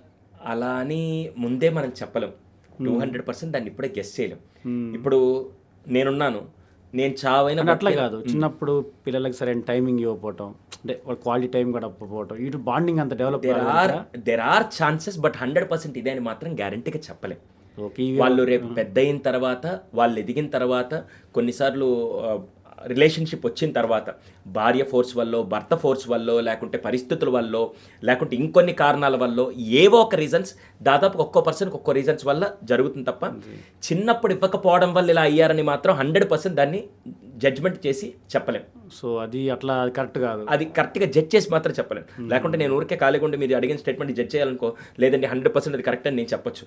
కానీ దానివల్ల మాత్రమే కాదు, నేను కొంతమంది పిల్లల్ని చూశాను, చిన్నప్పుడు ఆఖరికి అట్ల కాడతో వాటలు పెట్టి వాళ్ళ నాన్న సిగరెట్తో కాల్చిన పిల్లలు కూడా నా దగ్గర ట్రీట్మెంట్కి వచ్చిన వాళ్ళు ఉన్నారు. కానీ వాళ్ళ అమ్మ నన్ను బాగా చూసుకుంటున్నారు. చిన్నప్పుడు కొంతమంది పిల్లల్ని అపురూపంగా కష్టం రాకుండా చాలా జాగ్రత్తగా పెంచుకుంటున్న వాళ్ళు ఓల్డ్ ఏజ్ హోమ్లో పడేశారు. దేనికని? సో అలా అని కొరిలేషన్ లేదా చెప్పడానికి 100% గ్యారంటీ అయితే లేదు. బట్ ఒక 1 to 2%, 5 to 10% ఛాన్సెస్ అయితే ఉంటాయి ఖచ్చితంగా. చిన్నప్పుడు మనం ఇచ్చే టైంని బట్టి పెద్దయ్యాక పేరెంట్స్కి మేము ఇంకా టైం ఇవ్వాలి, వీళ్ళతో ఇంకా బాగుండాలనే విధంగా ఉండే పిల్లలు ఉన్నారు. కానీ ఇదే 100% మాత్రం గ్యారంటీ చెప్పలేము. ఇప్పుడు మన ఇండియన్ ఫ్యామిలీస్ చాలా మదర్ అండ్ ఫాదర్ ఇద్దరు పనిచేస్తుంటారు. కొన్ని చోట్ల మదర్ ఇంట్లో ఉంటుంది, ఫాదర్ వర్క్కి వెళ్తారు. సో మదర్ ఇంట్లో ఉండి పిల్లల్ని చూసుకోవటం వల్ల వాళ్ళకి ఎక్స్ట్రా అడ్వాంటేజ్ ఏమైనా ఉంటుందా? అలా అని కూడా కాదు. ఇప్పుడు బిజీగా ఉన్న ఫ్యామిలీస్లో ఇద్దరు బయటికి వెళ్తారు, ఇద్దరు లేట్గా వస్తారు, ఆ డిఫరెన్స్ ఉంటుంది కదా. దాంట్లో కూడా how you are balancing matters a lot. నేను పెప్సికో CEO ఇందిరా నూయి గారి దగ్గర నుంచి ఇంట్లో ఏ పని చేయకుండా, అంటే ఎక్స్ట్రా వర్క్ ఏం చేయకుండా, వర్కింగ్ మామ్ లాగా కాకుండా హౌస్ వైఫ్గా ఉండే మదర్స్ దాకా అందరినీ నేను చాలామందిని అనలైజ్ చేశాను. కొంతమంది ఇంట్లోనే ఉండి అది వాళ్ళు పెయిన్ తట్టుకోలేక పిల్లల్ని టార్చర్ లాగా చేస్తూ ఉండే వాళ్ళు చాలామంది ఉన్నారు. మా కెరియర్ లేకపోయినా పర్లేదు, పిల్లలే మా కెరియర్ అని చెప్పి బతుకుతూ సెల్ఫ్లెస్గా కేవలం పిల్లల కోసం అన్ని సాక్రిఫైస్ చేసే హ్యాపీయెస్ట్ మదర్స్ కూడా నేను చూశాను. ఇది ఒక కేసు. రెండో కేసు, వర్కింగ్ మామ్స్లోకి వెళ్ళి ఇంకా పిల్లలు నాకు సంబంధం లేదు, ఆయాలు చూసుకుంటారని వదిలేసి అలా వెళ్ళే వాళ్ళు ఉన్నారు. వర్కింగ్ మామ్స్లో ఉంటూ టైం కరెక్ట్గా తీసుకొని ఈ టైంకి నా ప్రెజెన్స్ వాళ్ళకి ఇవ్వాలి, ఈ టైంకి నా వాల్యూ అడిషన్ వాళ్ళకి ఉండాలి అనేవాళ్ళు. అంటే దీంట్లో 2 కేటగిరీస్ ఉన్నారు, దీంట్లో 2 కేటగిరీస్ ఉన్నారు. కానీ నేనేమంటానంటే, ఇప్పుడు చాలా వరకు ఫైనాన్షియల్ స్టేటస్లో కానీ లేకుంటే తెలియక ఇప్పుడు ఒక అతను 30,000 పని చేస్తున్నాడు, ఆ 30,000తో ఫ్యామిలీ రన్ చేయలేకపోతే వైఫ్ కూడా సపోర్ట్ చేద్దామని ఆవిడ కూడా ఒక 10,000 ఎర్న్ చేస్తే కనీసం ఇదేదో ఫైనాన్షియల్గా సంపాదించి కోట్లు సంపాదించాలని కాదు, కనీసం నా భర్తకో లేకుంటే ఇంట్లో చిన్న చిన్న అవసరాలకు నేను డబ్బులు తీసుకురావాలని కొంతమంది కష్టమైన నష్టమైన ఇంటిని పక్కన పెట్టి వెళ్ళి వర్క్ చేస్తున్నారు. వాళ్ళకేదో డబ్బుల మీద మోసని మాత్రం నేను ఇంకా చెప్పట్లేదు. కానీ ఇంటి పరిస్థితులకు ఫైనాన్షియల్గా నేను కొద్దిగా హెల్ప్ చేయగలుగుతాను, నేను ఇండిపెండెంట్గా ఉన్నట్టు ఉంటుంది, కొద్దిగా పిల్లలకు కూడా అది ఉంటుంది. కానీ ఇంటికి రాగానే మళ్ళీ వాళ్ళు డబుల్ వర్క్ చేస్తున్నారు. అవును. అలా కూడా ఉన్నారు. కొంతమంది మదర్స్ ఏంటంటే, సార్ నేను ఒక సర్టెన్ గ్యాప్ తీసుకుంటాను, నాకు నా పిల్లలే ముఖ్యం, నేను 200% దాని మీద ఏదైనా పర్లేదు, పిల్లల మీద నేను ఎక్కువ ఫోకస్ పెట్టి చేయాలనుకుంటున్నాను, నాకు నా కెరియరు నా ఫైనాన్షియల్ దానికంటే పిల్లలు నాకు ముఖ్యం అని అన్నీ సాక్రిఫైస్ చేసే మదర్స్ కూడా కొంతమంది ఉన్నారు. ఎస్. సో దీంట్లో పాజిటివ్ ఉంది, దీంట్లో పాజిటివ్ ఉంది. నెగిటివ్స్ మాట్లాడేదానికంటే పాజిటివ్స్లో మాట్లాడాలంటే మాత్రం ఆ టైంలో వర్క్ చేస్తూ కూడా how you are balancing is very important. అంతేగాని బ్లైండ్గా నెగ్లెక్ట్ చేస్తే మాత్రం మీరు వర్క్ చేసేదానికి రీజన్ అయితే ఉండదు, మీరు వర్క్ చేసిన దానికి ఒక ఉపయోగం ఉండదు. అంతే. తల్లిదండ్రుల దగ్గర పెరిగే వాళ్ళు ఉంటారు, కొంతమంది తల్లిదండ్రులు ఇద్దరు బిజీగా ఉంటే గ్రాండ్ పేరెంట్స్ దగ్గర పెరిగే వాళ్ళు ఉంటారు. డిఫరెన్స్ ఏమైనా ఉంటుందా? ఖచ్చితంగా కొంతవరకు డిఫరెన్స్ ఉంటుంది. ఇప్పుడు గ్రాండ్ పేరెంట్స్ ఏజ్ వచ్చేసరికి పిల్లల ఏజ్ వచ్చేసరికి చాలా డిఫరెన్స్ ఉంటుంది. మీరు కావాలంటే ఇప్పుడు చూడండి, ఇప్పుడు పిల్లలు పెరుగుతూ ఉంటే ఇది ఇవ్వకూడదు, ఈ ఫుడ్ ఇవ్వకూడదు, ఇలాంటి విషయాలు జాగ్రత్తగా ఉండాలని చాలామంది పేరెంట్స్ చాలా కాన్షియస్గా ఉంటారు. గ్రాండ్ పేరెంట్స్కి ఏముంటుంది, మేము పెట్టలేదా, మేము తినలేదా, అప్పుడు అవన్నీ తినే బతికాం, మాకేం జబ్బులు రాలేదు కదా, ఇప్పుడు ఏమవుతుంది అని కొంతమంది అనేస్తూ ఉంటారు. పైగా ఏం కాదులే చిన్నపిల్లాడు అని చెప్పి. పిల్లలకి పేరెంట్స్కి ఉండే బాండింగ్ వేరు, పిల్లలకి గ్రాండ్ పేరెంట్స్కి ఉండే బాండింగ్ వేరు. అవును. ఎవరిని ఎక్కువ ప్రేమిస్తారు తెలుసా? గ్రాండ్ పేరెంట్స్ వాళ్ళ పిల్లల కంటే వాళ్ళ మనవల్ని ఎక్కువ ప్రేమిస్తారు. ఎందుకో కూడా కారణం చెప్తాను. ఇప్పుడు ఫర్ ఎగ్జాంపుల్ నేను పేరెంట్ని, నా కిడ్కి నేను ఇచ్చే టైం ఎంత తెలుసా? ఇప్పుడు నేను ఈ పాడ్కాస్ట్ చేస్తున్నాను, ఈరోజు తనకి సండే, నేను ఇప్పుడు అక్కడ లేను కదా, నాకు ఖచ్చితంగా ఈ షెడ్యూల్ ఇంపార్టెంట్. సాయంత్రం వెళ్ళిన తర్వాత మళ్ళీ మా పాపతో కూర్చొని కొద్దిసేపు మనస్ఫూర్తిగా ఆడుకుంటా, ఓకే. అంటే రోజులో నేను ఒక 3-4 hours ఇవ్వగలుగుతున్నాను అనుకోండి. అవునా? మా పిల్లలు పెద్ద అయ్యేంత వరకు నేను వర్క్లో పడి కొద్దిగా అటు ఇటు బ్యాలెన్స్ ఇస్తూ వచ్చాను. ఓకే, అంటే రోజులో 2-3 గంటలు మాత్రం నేను టైం ఇవ్వగలుగుతాను. రేపు నాకు 60 ఏళ్ళు వచ్చిన తర్వాత మా పాప మా బాబు ఇద్దరు పెద్దోళ్ళై పెళ్ళి అయిన తర్వాత వాళ్ళకి మనవళ్ళు పుట్టారనుకో, అప్పుడు నాకేం పని ఉంది? ఇలా పాడ్కాస్ట్లో నన్ను ఎవడు పిలవడు, ఇలా నేను వెళ్ళి ఏం మీటింగ్లు చేయను, ఇంట్లో కూర్చొని ఉంటాను. అప్పుడు నాకు వాళ్ళతో టైం ఎంత ఉంటుంది? 24 గంటలు టైం ఉంటుంది. అప్పుడు వాళ్ళ మీద ఉండే బాండింగ్ నెక్స్ట్ లెవెల్లో ఉంటుంది. మీరు ఎక్కడైనా చూడండి, కన్న పిల్లల కంటే మనవళ్ళతో మనవరాళ్ళతో వచ్చే బాండింగ్ నెక్స్ట్ లెవెల్. ఎందుకంటే వాళ్ళు చిన్నపిల్లలే, వీళ్ళు చిన్నపిల్లలే. ఏజ్ ప్రకారం కాదు కానీ మనసు ప్రకారం మాత్రం ఇద్దరు చిన్నపిల్లలే. అందుకే వాళ్ళిద్దరు బాండింగ్ వేరుగా ఉంటుంది. సో మీరు బాండింగ్ కొత్త అర్థం చెప్పారు ఈరోజు. ట్రూ. అది చాలామంది కావాలంటే ఇది నేను ప్రాక్టికల్గా మీరు అందరూ చెక్ చేసుకోండి. It's not a question, it's personal problem. ఎందుకంటే మా చిల్డ్రన్ ఇద్దరు హైదరాబాద్లో ఉంటారు, మా గ్రాండ్ పేరెంట్స్ దగ్గర. నేను మా వైఫ్ ఖమ్మంలో ప్రాక్టీస్ చేస్తాం కదా. So it's a practical thing for us. True, got it. మరొక డౌట్ ఏంటంటే, ఇప్పుడు మనం స్క్రీన్ టైం పిల్లలకి మంచిది కానీ చెప్తుంటాం, కానీ పేరెంట్సే గంటలు చూస్తుంటారు. అది మాత్రం అవాయిడ్ చేయరు కదా. అసలు ఎట్లా దీనికి ఒక మార్గం ఏంటి? అసలు మనం చూస్తాం, వాళ్ళని చూడొద్దని చెప్తాం. అసలు యాక్చువల్గా పిల్లల కంటే ఇప్పుడు ఎక్కువ అడిక్ట్ అయింది parents. No doubt in that, parents. ఇప్పుడు మనమే ఫర్ ఎగ్జాంపుల్, ఇప్పుడు ఈ పాడ్కాస్ట్ అయిపోయింది, నేను ఒక చిన్న పని మీద బయటికి వెళ్ళాను, మీకు 5 నిమిషాలు టైం వచ్చింది, మీరేం చేస్తారు? ఫోన్ చూస్తాం, అంతే. మన బ్రెయిన్ ఏం కోరుకుంటుంది తెలుసా? నేను సైకలాజికల్ రీజన్ ఒకటి చెప్తాను. బ్రెయిన్కి ఏం కావాలంటే, చాలామంది కడుపుకి ఏం కావాలంటే ఫుడ్ కావాలంటారు, బాడీకి ఏం కావాలంటే రక్తమో లేకుంటే ఆక్సిజనో కావాలంటారు. అలా బ్రెయిన్కి ఏం కావాలంటే ఎంగేజ్మెంట్.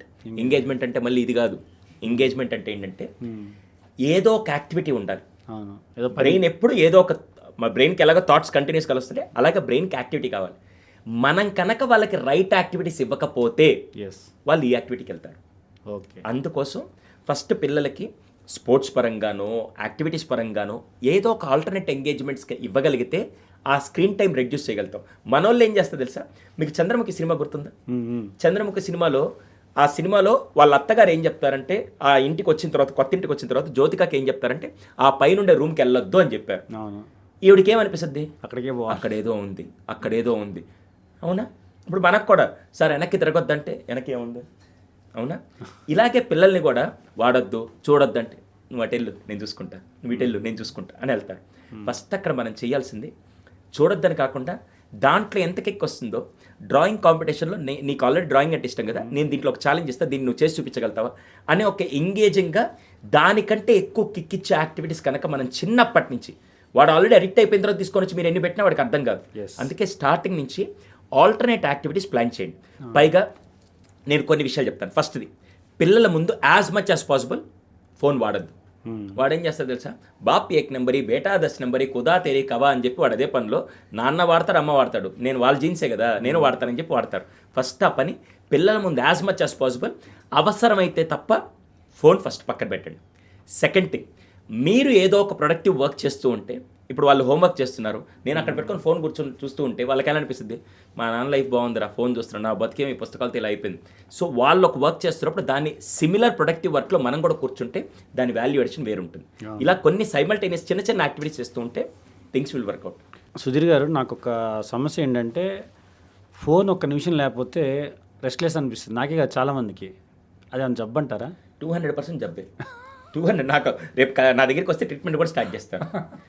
మనకేమవుతుంది తెలుసా, ఒకప్పుడు నాకు ఆండ్రాయిడ్ ఫోన్ కొత్తల్లో వచ్చినప్పుడు, ఐ థింక్ నేను ఇంకా ఐఫోన్ వాడక ముందు, నన్ను ఒక ప్రొఫెసర్ ఒక చిన్న క్వశ్చన్ అడిగాడు, సుధీర్ నువ్వు ఫోన్ ఎన్నిసార్లు అన్లాక్ చేస్తావు అన్నాడు. నేను పెద్ద తోపుగాండ్లాగా ఎన్నిసార్లు సార్, మహా అయితే 10 to 15 టైమ్స్ అన్నాడు. ఇదే మాట నీకు దమ్ముంటే 1 వీక్ తర్వాత నేను ఒక యాప్ చెప్తాను, వేసుకొని క్యాలిక్యులేట్. అప్పుడు ఐఫోన్ లేదు, అందుకే చెప్తున్నాను. ఐఫోన్లో అయితే బేసిక్ యాప్ ఉంటుంది, మీరు క్యాలిక్యులేట్ చేసుకోవచ్చు. నేనేం చేశాను, 10 to 15 టైమ్సే కదా, అంతగా అది నేను స్ట్రాంగ్గా నిలబెట్టుకుందాం అని చెప్పి తర్వాత 1 వీక్ తర్వాత యాప్ వాడితే నేను ఎన్నిసార్లు అన్లాక్ చేశాను తెలుసా, 174 టైమ్స్ లీస్ట్. 174 టైమ్స్ రోజులు, వారాన్ని మొత్తం కాదు. నా మీద నాకే అసహ్యం వేసి. అయితే మీరు కూడా జబ్బుతో బాధపడ్డారు కదా ఒకప్పుడు. 200% అసలు నేను ఒప్పుకుంటా, ఆన్ స్క్రీన్ ఒప్పుకుంటా. అదేం తెలుసా, ఇప్పుడు మనమే సార్ ఒక్క నిమిషం, ఫోన్ వచ్చిందేమో, వాట్సాప్ మెసేజ్ వచ్చిందేమో, ఇన్స్టాగ్రామ్ నోటిఫికేషన్ వచ్చిందేమో తెలియకుండా వెళ్ళిపోతాం. అందుకని ఫస్ట్ నేను చెప్పేది ఏంటి తెలుసా, నా ఫోన్లో ఆ నోటిఫికేషన్స్ చాలా వరకు పనికిమాల నోటిఫికేషన్స్ అని ఆఫ్ అయి ఉంటాయి. ఓకే. మన దాంట్లో ఏంటి, ఇప్పుడు స్నాప్చాట్ ఒక నోటిఫికేషన్ వస్తుంది, ఇన్స్టాగ్రామ్ నోటిఫికేషన్ వస్తుంది, యూట్యూబ్ నోటిఫికేషన్. నాది ఇన్స్టాగ్రామ్ నోటిఫికేషన్ రాదు, నేను ఒక్క వాట్సాప్ మాత్రమే పెట్టుకున్నా, అది కూడా ఇంపార్టెంట్. మిగతా ఏదైనా గ్రూప్స్ ఉంటే మ్యూట్ పెట్టేస్తాను. ఫస్ట్ అసలు నా నోటిఫికేషన్స్ వచ్చాయంటే కేవలం వాట్సాప్ మాత్రం వస్తాయి. ఇన్స్టాగ్రామ్ నోటిఫికేషన్ ఒకటి కనపడదు, ఫేస్బుక్ కనపడదు, యూట్యూబ్ కనపడదు, ఏది కనపడదు.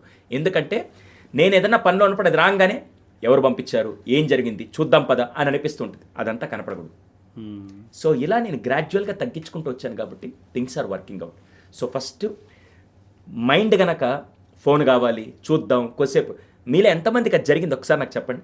ఎప్పుడైనా ఒక పని మీద ఫోన్, యాక్చువల్గా గౌతమ్ గారికి కాల్ చేద్దామని ఫోన్ తీశాను, సడన్గా ఈ లోపల ఏదో ఒక మెసేజ్ వచ్చింది, ఓకే,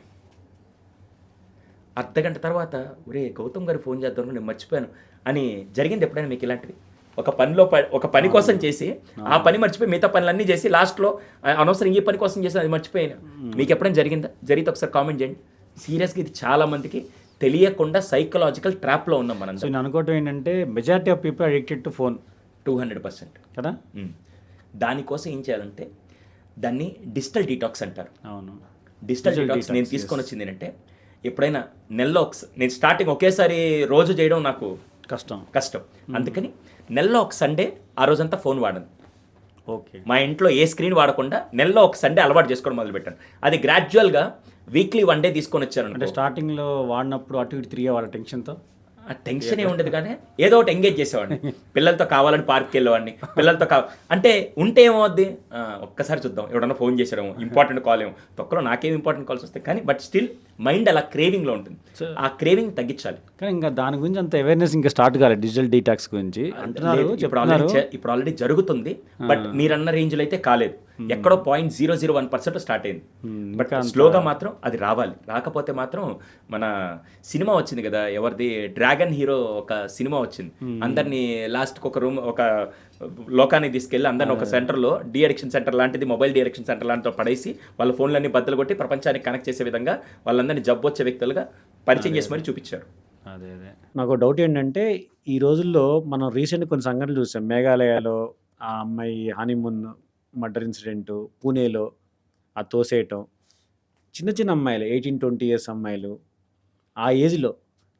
అసలు నాకు అనిపిస్తుంది, ఆ ఏజ్లో నాకైతే అసలు ఈ సమాజం అంటే ఏంటి, మన స్టడీలో ఉన్నాం ఇంకా పూర్తిగా, అసలు అంత ధైర్యం కానీ అసలు ఏం తెలియదు అప్పుడు మనకి.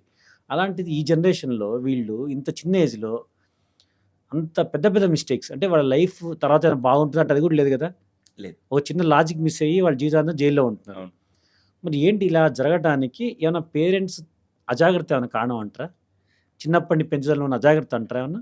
అలా అని చెప్పలేమండి, ఇక్కడ ఎవరిని బ్లేమ్ చేయడానికి లేదు. కానీ మీరు చెప్పిన దాంట్లో ఒక లాజిక్ ఉంది. ఏంటంటే ఇంతకు ముందు రోజుల్లో సుధీర్, నేను 18 ఏళ్ళు 20 ఏళ్ళు అన్నప్పుడు నేను కూర్చొని ఎంబీబీఎస్ ఎలా ప్రిపేర్ అవ్వాలి, లేకుంటే ఎంబీడీకి ఎలా ప్రిపేర్ అవ్వాలి, ఆ ధ్యాసలో ఉన్న నాకు ఎటువంటి డిస్ట్రాక్షన్ లేదు.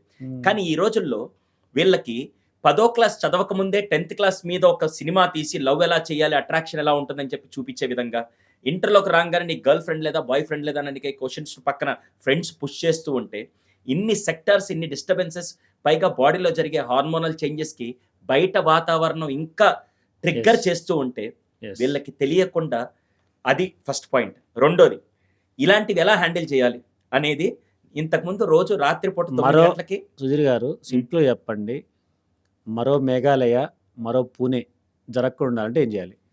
జరగకుండా అంటే కొద్దిగా సోషల్ మీడియాని ఉమ్, 24 గంటలు మన జీవన విధానంలో ఒక మెలకువలాగా తీసుకెళ్లకుండా ఎంత కావాలో అంత వాడుతూ, సెకండ్ది ఏదైతే సినిమాల ప్రభావం ఉందో, ఇవన్నీ నేను కూర్చొని పాడ్కాస్ట్లో చెప్పడం 5 నిమిషాల్లో చెప్పేస్తాను, ఉమ్, కానీ ఇంప్లిమెంట్ చేయడం చాలా కష్టం Yes. ఇప్పుడు ఉండే దానికి.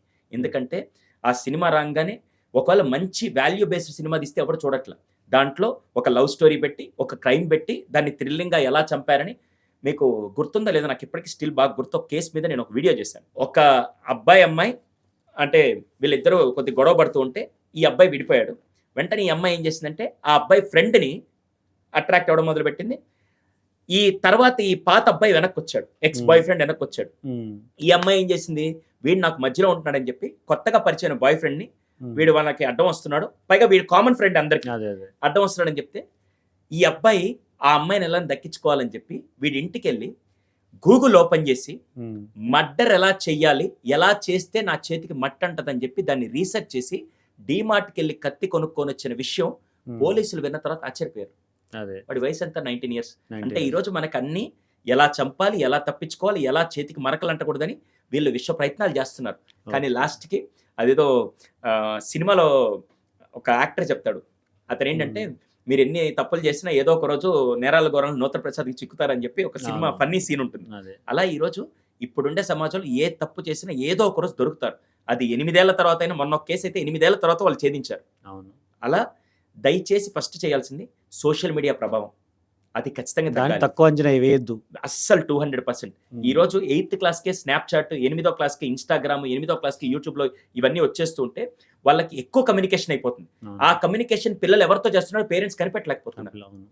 అది ఫస్ట్ పాయింట్. సెకండ్ది సినిమాలు.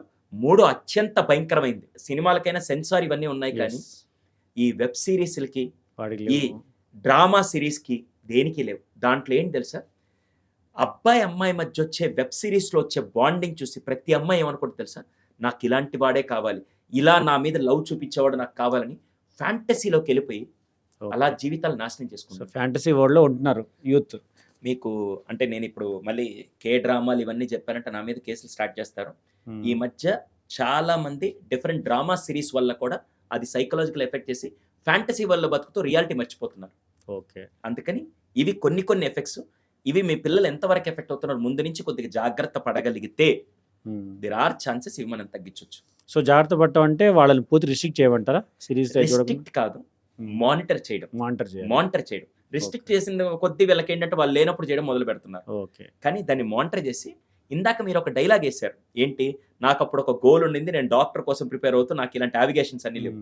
ఫస్ట్ వాళ్ళని ఒక దారిలో పనికొచ్చే పనిలో పెట్టండి. ఓకే. ఏం అలా ఉండాలి ముందుకు. నేను యుఎస్కి వెళ్ళాను సార్, నేను ఇప్పుడు అడిగిందని చెప్తాను. యుఎస్కి వెళ్ళాను. యుఎస్లో వాళ్ళ వరకు కొంతవరకు ఉండే డిఫరెంట్ అవిగేషన్ ఏంటి తెలుసా, 16 ఇయర్స్ నుంచి ఒంట్లో భయం స్టార్ట్ అయ్యి ఉంటుంది. ఇంకో 2 ఇయర్స్ ఉంది, నేను బయటికి వెళ్ళి మళ్ళీ పని చేసుకోవాలి, నా ఫీజులు నేను కట్టుకోవాలి, నాకు స్కాలర్షిప్ లేకపోతే నా బతికే ఏంటని చెప్పి ఒక్కొక్కడు ఒంట్లో ఎంత భయం ఉంటుంది తెలుసా.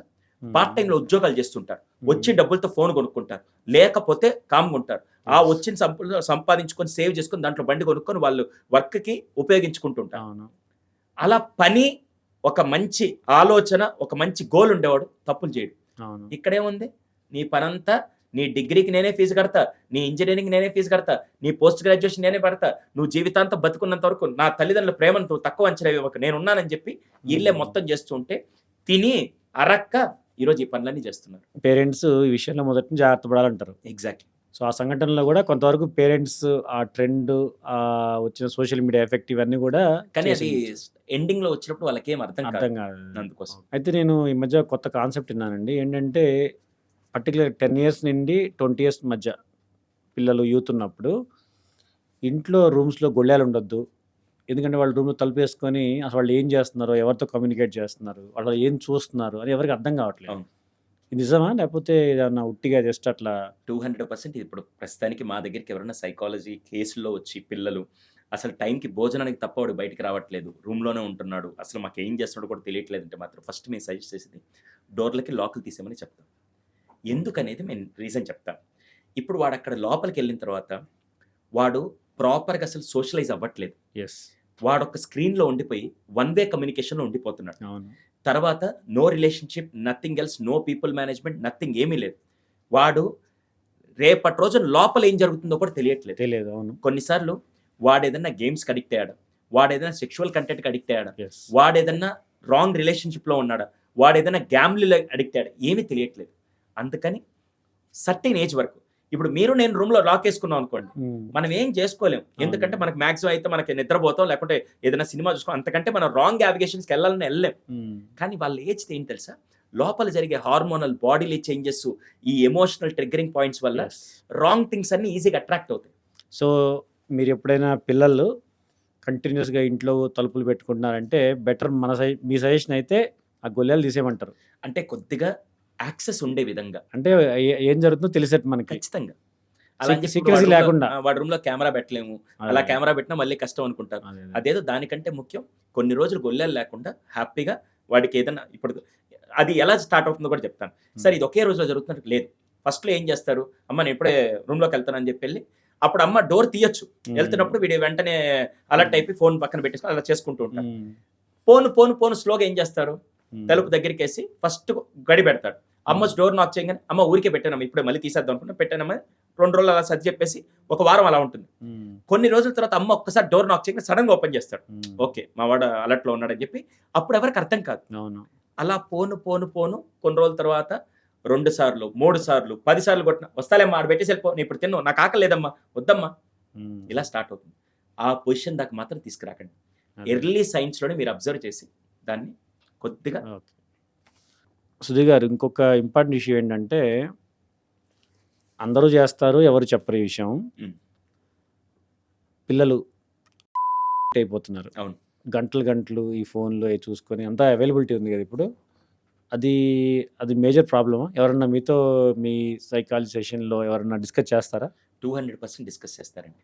హ్మ్. ఇంతకుముందు ఇప్పుడు అడిక్ట్ అయ్యేవాళ్ళంటే ఇంతకుముందు మనకి ఇంటర్నెట్ కేఫ్‌లు ఉండేవి గుర్తున్నాయా?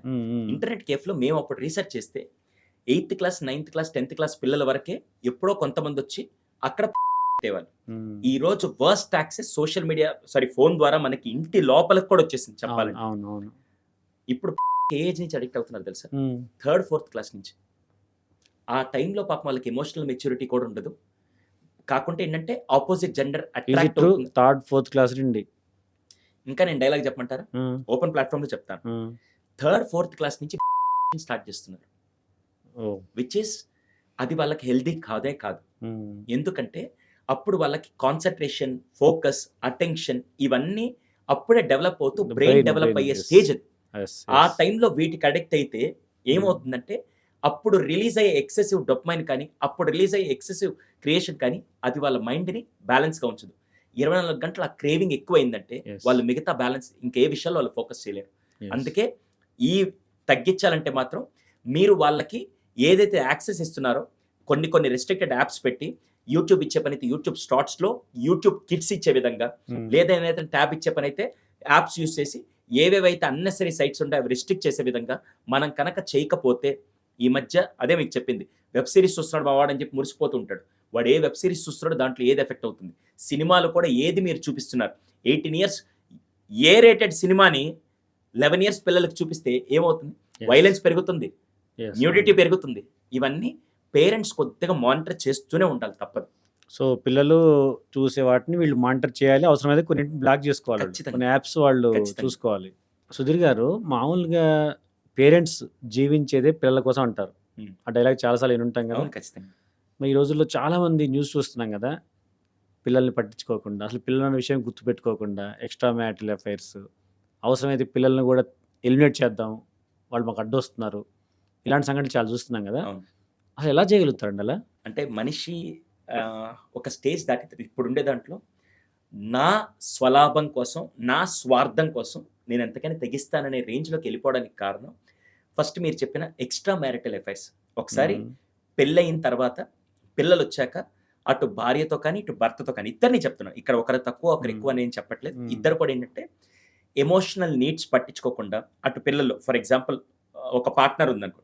ఆ పార్ట్నర్ కంప్లీట్‌గా పిల్లల్ని చూసుకుంటూ, ఈ పార్ట్నర్ని పట్టించుకోకుండా అలా ఉండేసరికి వెంటనే ఏమవుతుందంటే నాకు కావాల్సిన అటెన్షన్ ఎక్కడో దొరకట్లేదు, ఇంకెవరన్నా ఈ అటెన్షన్ ఇవ్వంగానే వెంటనే వీళ్ళు ఏం చేస్తారు, నాకు ఇక్కడి నుంచి అటెన్షన్ వస్తుంది, మా వైఫ్ ఇవ్వట్లేదు, నా హస్బెండ్ ఇవ్వట్లేదు, నాకు ఇక్కడి నుంచి అటెన్షన్ వస్తుందని చెప్పి సైకలాజికల్గా ఆ క్రేవింగ్ ఫిల్ అయ్యేసరికి ఇంకా వాళ్ళకి ఇదే నచ్చి, ఈ విషయమే నచ్చి, అది హస్బెండ్ అవ్వచ్చు, వైఫ్ అవ్వచ్చు, అక్కడ నచ్చి ఇవన్నీ పక్కన పెట్టేస్తున్నారు. అందుకే నేను ఫస్ట్ వైఫ్ అండ్ హస్బెండ్కి రిలేషన్షిప్లో పెళ్ళయిన తర్వాత నేను అడిగే క్వశ్చన్ ఏంటి తెలుసా, పెళ్లి దాకా మిమ్మల్ని అబ్బాయి అమ్మాయి అంటారు, పెళ్ళయిన తర్వాత భార్యాభర్తలు అంటారు, పిల్లలు పుట్టంగానే మిమ్మల్ని ఏమంటారంటే అమ్మా నాన్న అంటారు. పిల్లలు పుట్టిన దగ్గర నుంచి వీళ్ళు అమ్మా నాన్నగా బతుకుతున్నారు కానీ భార్యాభర్తలుగా బతకట్లేదు. కానీ నేనేమంటానంటే మీరు ఆ పిల్లలకు మాత్రమే అమ్మా నాన్న, కానీ మీరిద్దరు మాత్రం భార్యాభర్తల్లాగా ప్రతిరోజు బతికితేనే ఆ లైఫ్ బాగుంటుంది. కానీ ఈరోజు వీళ్ళు ఏం చేస్తారు తెలుసా, 24 గంటలు పనిచేసేది ఎవరి కోసం అంటే పిల్లల కోసం. 200% చేయండి, కాదనట్లేదు. కానీ వైఫ్ ఇవ్వాల్సిన ప్రెసెన్స్ వైఫే ఇవ్వాలి, హస్బెండ్ ఇవ్వాల్సిన టైం హస్బెండే ఇవ్వాలి. అది ఇచ్చిన రోజు ఈ ముదనస్టప్ ఎక్స్ట్రా మ్యారిటల్ అఫైర్స్ వెళ్ళవండి. So it's not about sex అంటారు, ఇట్స్ ఎమోషన్. యాక్చువల్గా చాలా మంది ఏమంటారంటే ఎక్స్ట్రా మ్యారిటల్ అఫైర్స్ వెళ్ళింది అందరూ సెక్షువల్ నీడ్ కోసం, సెక్షువల్ కోరిక ఫిల్ చేసుకునే దానికి వెళ్తారని చెప్పి లేమెన్గా చాలా మంది చెప్పేస్తారు. కానీ మేము చేసిన రీసెర్చ్లో చాలా వరకు తెలిసిందంటే హయ్యెస్ట్ పర్సెంటేజ్ దేనికోసం వెళ్ళారంటే సెక్షువల్ రీజన్ అనేది నెక్స్ట్ది, దానిపైన టాప్ లెవెల్ ఉండే రీజన్ ఏంటంటే ఎమోషనల్ నీడ్స్. అంటే ఇప్పుడు ఫర్ ఎగ్జాంపుల్ ఒక భార్య భర్త ఉన్నారనుకోండి, ఎవరో ఎక్స్ట్రా మ్యారిటల్ అఫైర్ ఆ పర్సన్ ఏం చేశారంటే నువ్వు చాలా స్ట్రెయిన్ అయిపోతున్నావు కదా, నాకు తెలుసు నువ్వు ఎంత బాధపడుతున్నావు, పిల్లల కోసం ఇంత తప్పన పడుతున్నావు, నిజంగా నీలాంటి హస్బెండ్ రావడం, నిజంగా నీలాంటి వైఫ్ రావడం నిజంగా గ్రేట్ అని చెప్పంగానే ఒరే ఈ విషయం నా పార్ట్నర్ ఎప్పుడు గుర్తించలేదు, ఆ పర్సన్ గుర్తించారని చెప్పి ఆ పర్సన్ మాటలకి ఈ పర్సన్ స్లోగా అట్రాక్ట్ అవ్వడం మొదలు పెడతాడు. ఇదే విషయం కనుక ఈ పార్ట్నర్ చెప్పుంటే వేరే వాడు చెప్పిన పెద్దగా అనిపించదు. సో ఇక్కడ ఈ ప్రాబ్లం స్టార్ట్ అవుతుంది. ఎమోషనల్ క్రేవింగ్ గ్యాప్ రావడంతో ఆ ఎమోషనల్ క్రేవింగ్ నుంచి సెక్షువల్ క్రేవింగ్ అనేది అదొక బేసిక్ నీడ్ అండి. మనం ఏదో సెక్స్ అనేది వేరే ట్యాబు లాగా చూస్తున్నాం కానీ సెక్స్ అనేది ఈరోజు నెక్స్ట్ టర్మ్ లాగా తీసుకురాకండి. అది మన హ్యూమన్ టెండెన్సీలో ఆహారం, గాలి ఇలా ఎలా తీసుకుంటున్నాం, సెక్స్ అనేది కూడా ఒక మనిషి జీవితంలో ఒక పార్ట్. కానీ మనం దాన్ని ఒక డిఫరెంట్ లేయర్లో చూసేసరికి అదొక ట్యాబు లాగా ఉండిపోయింది.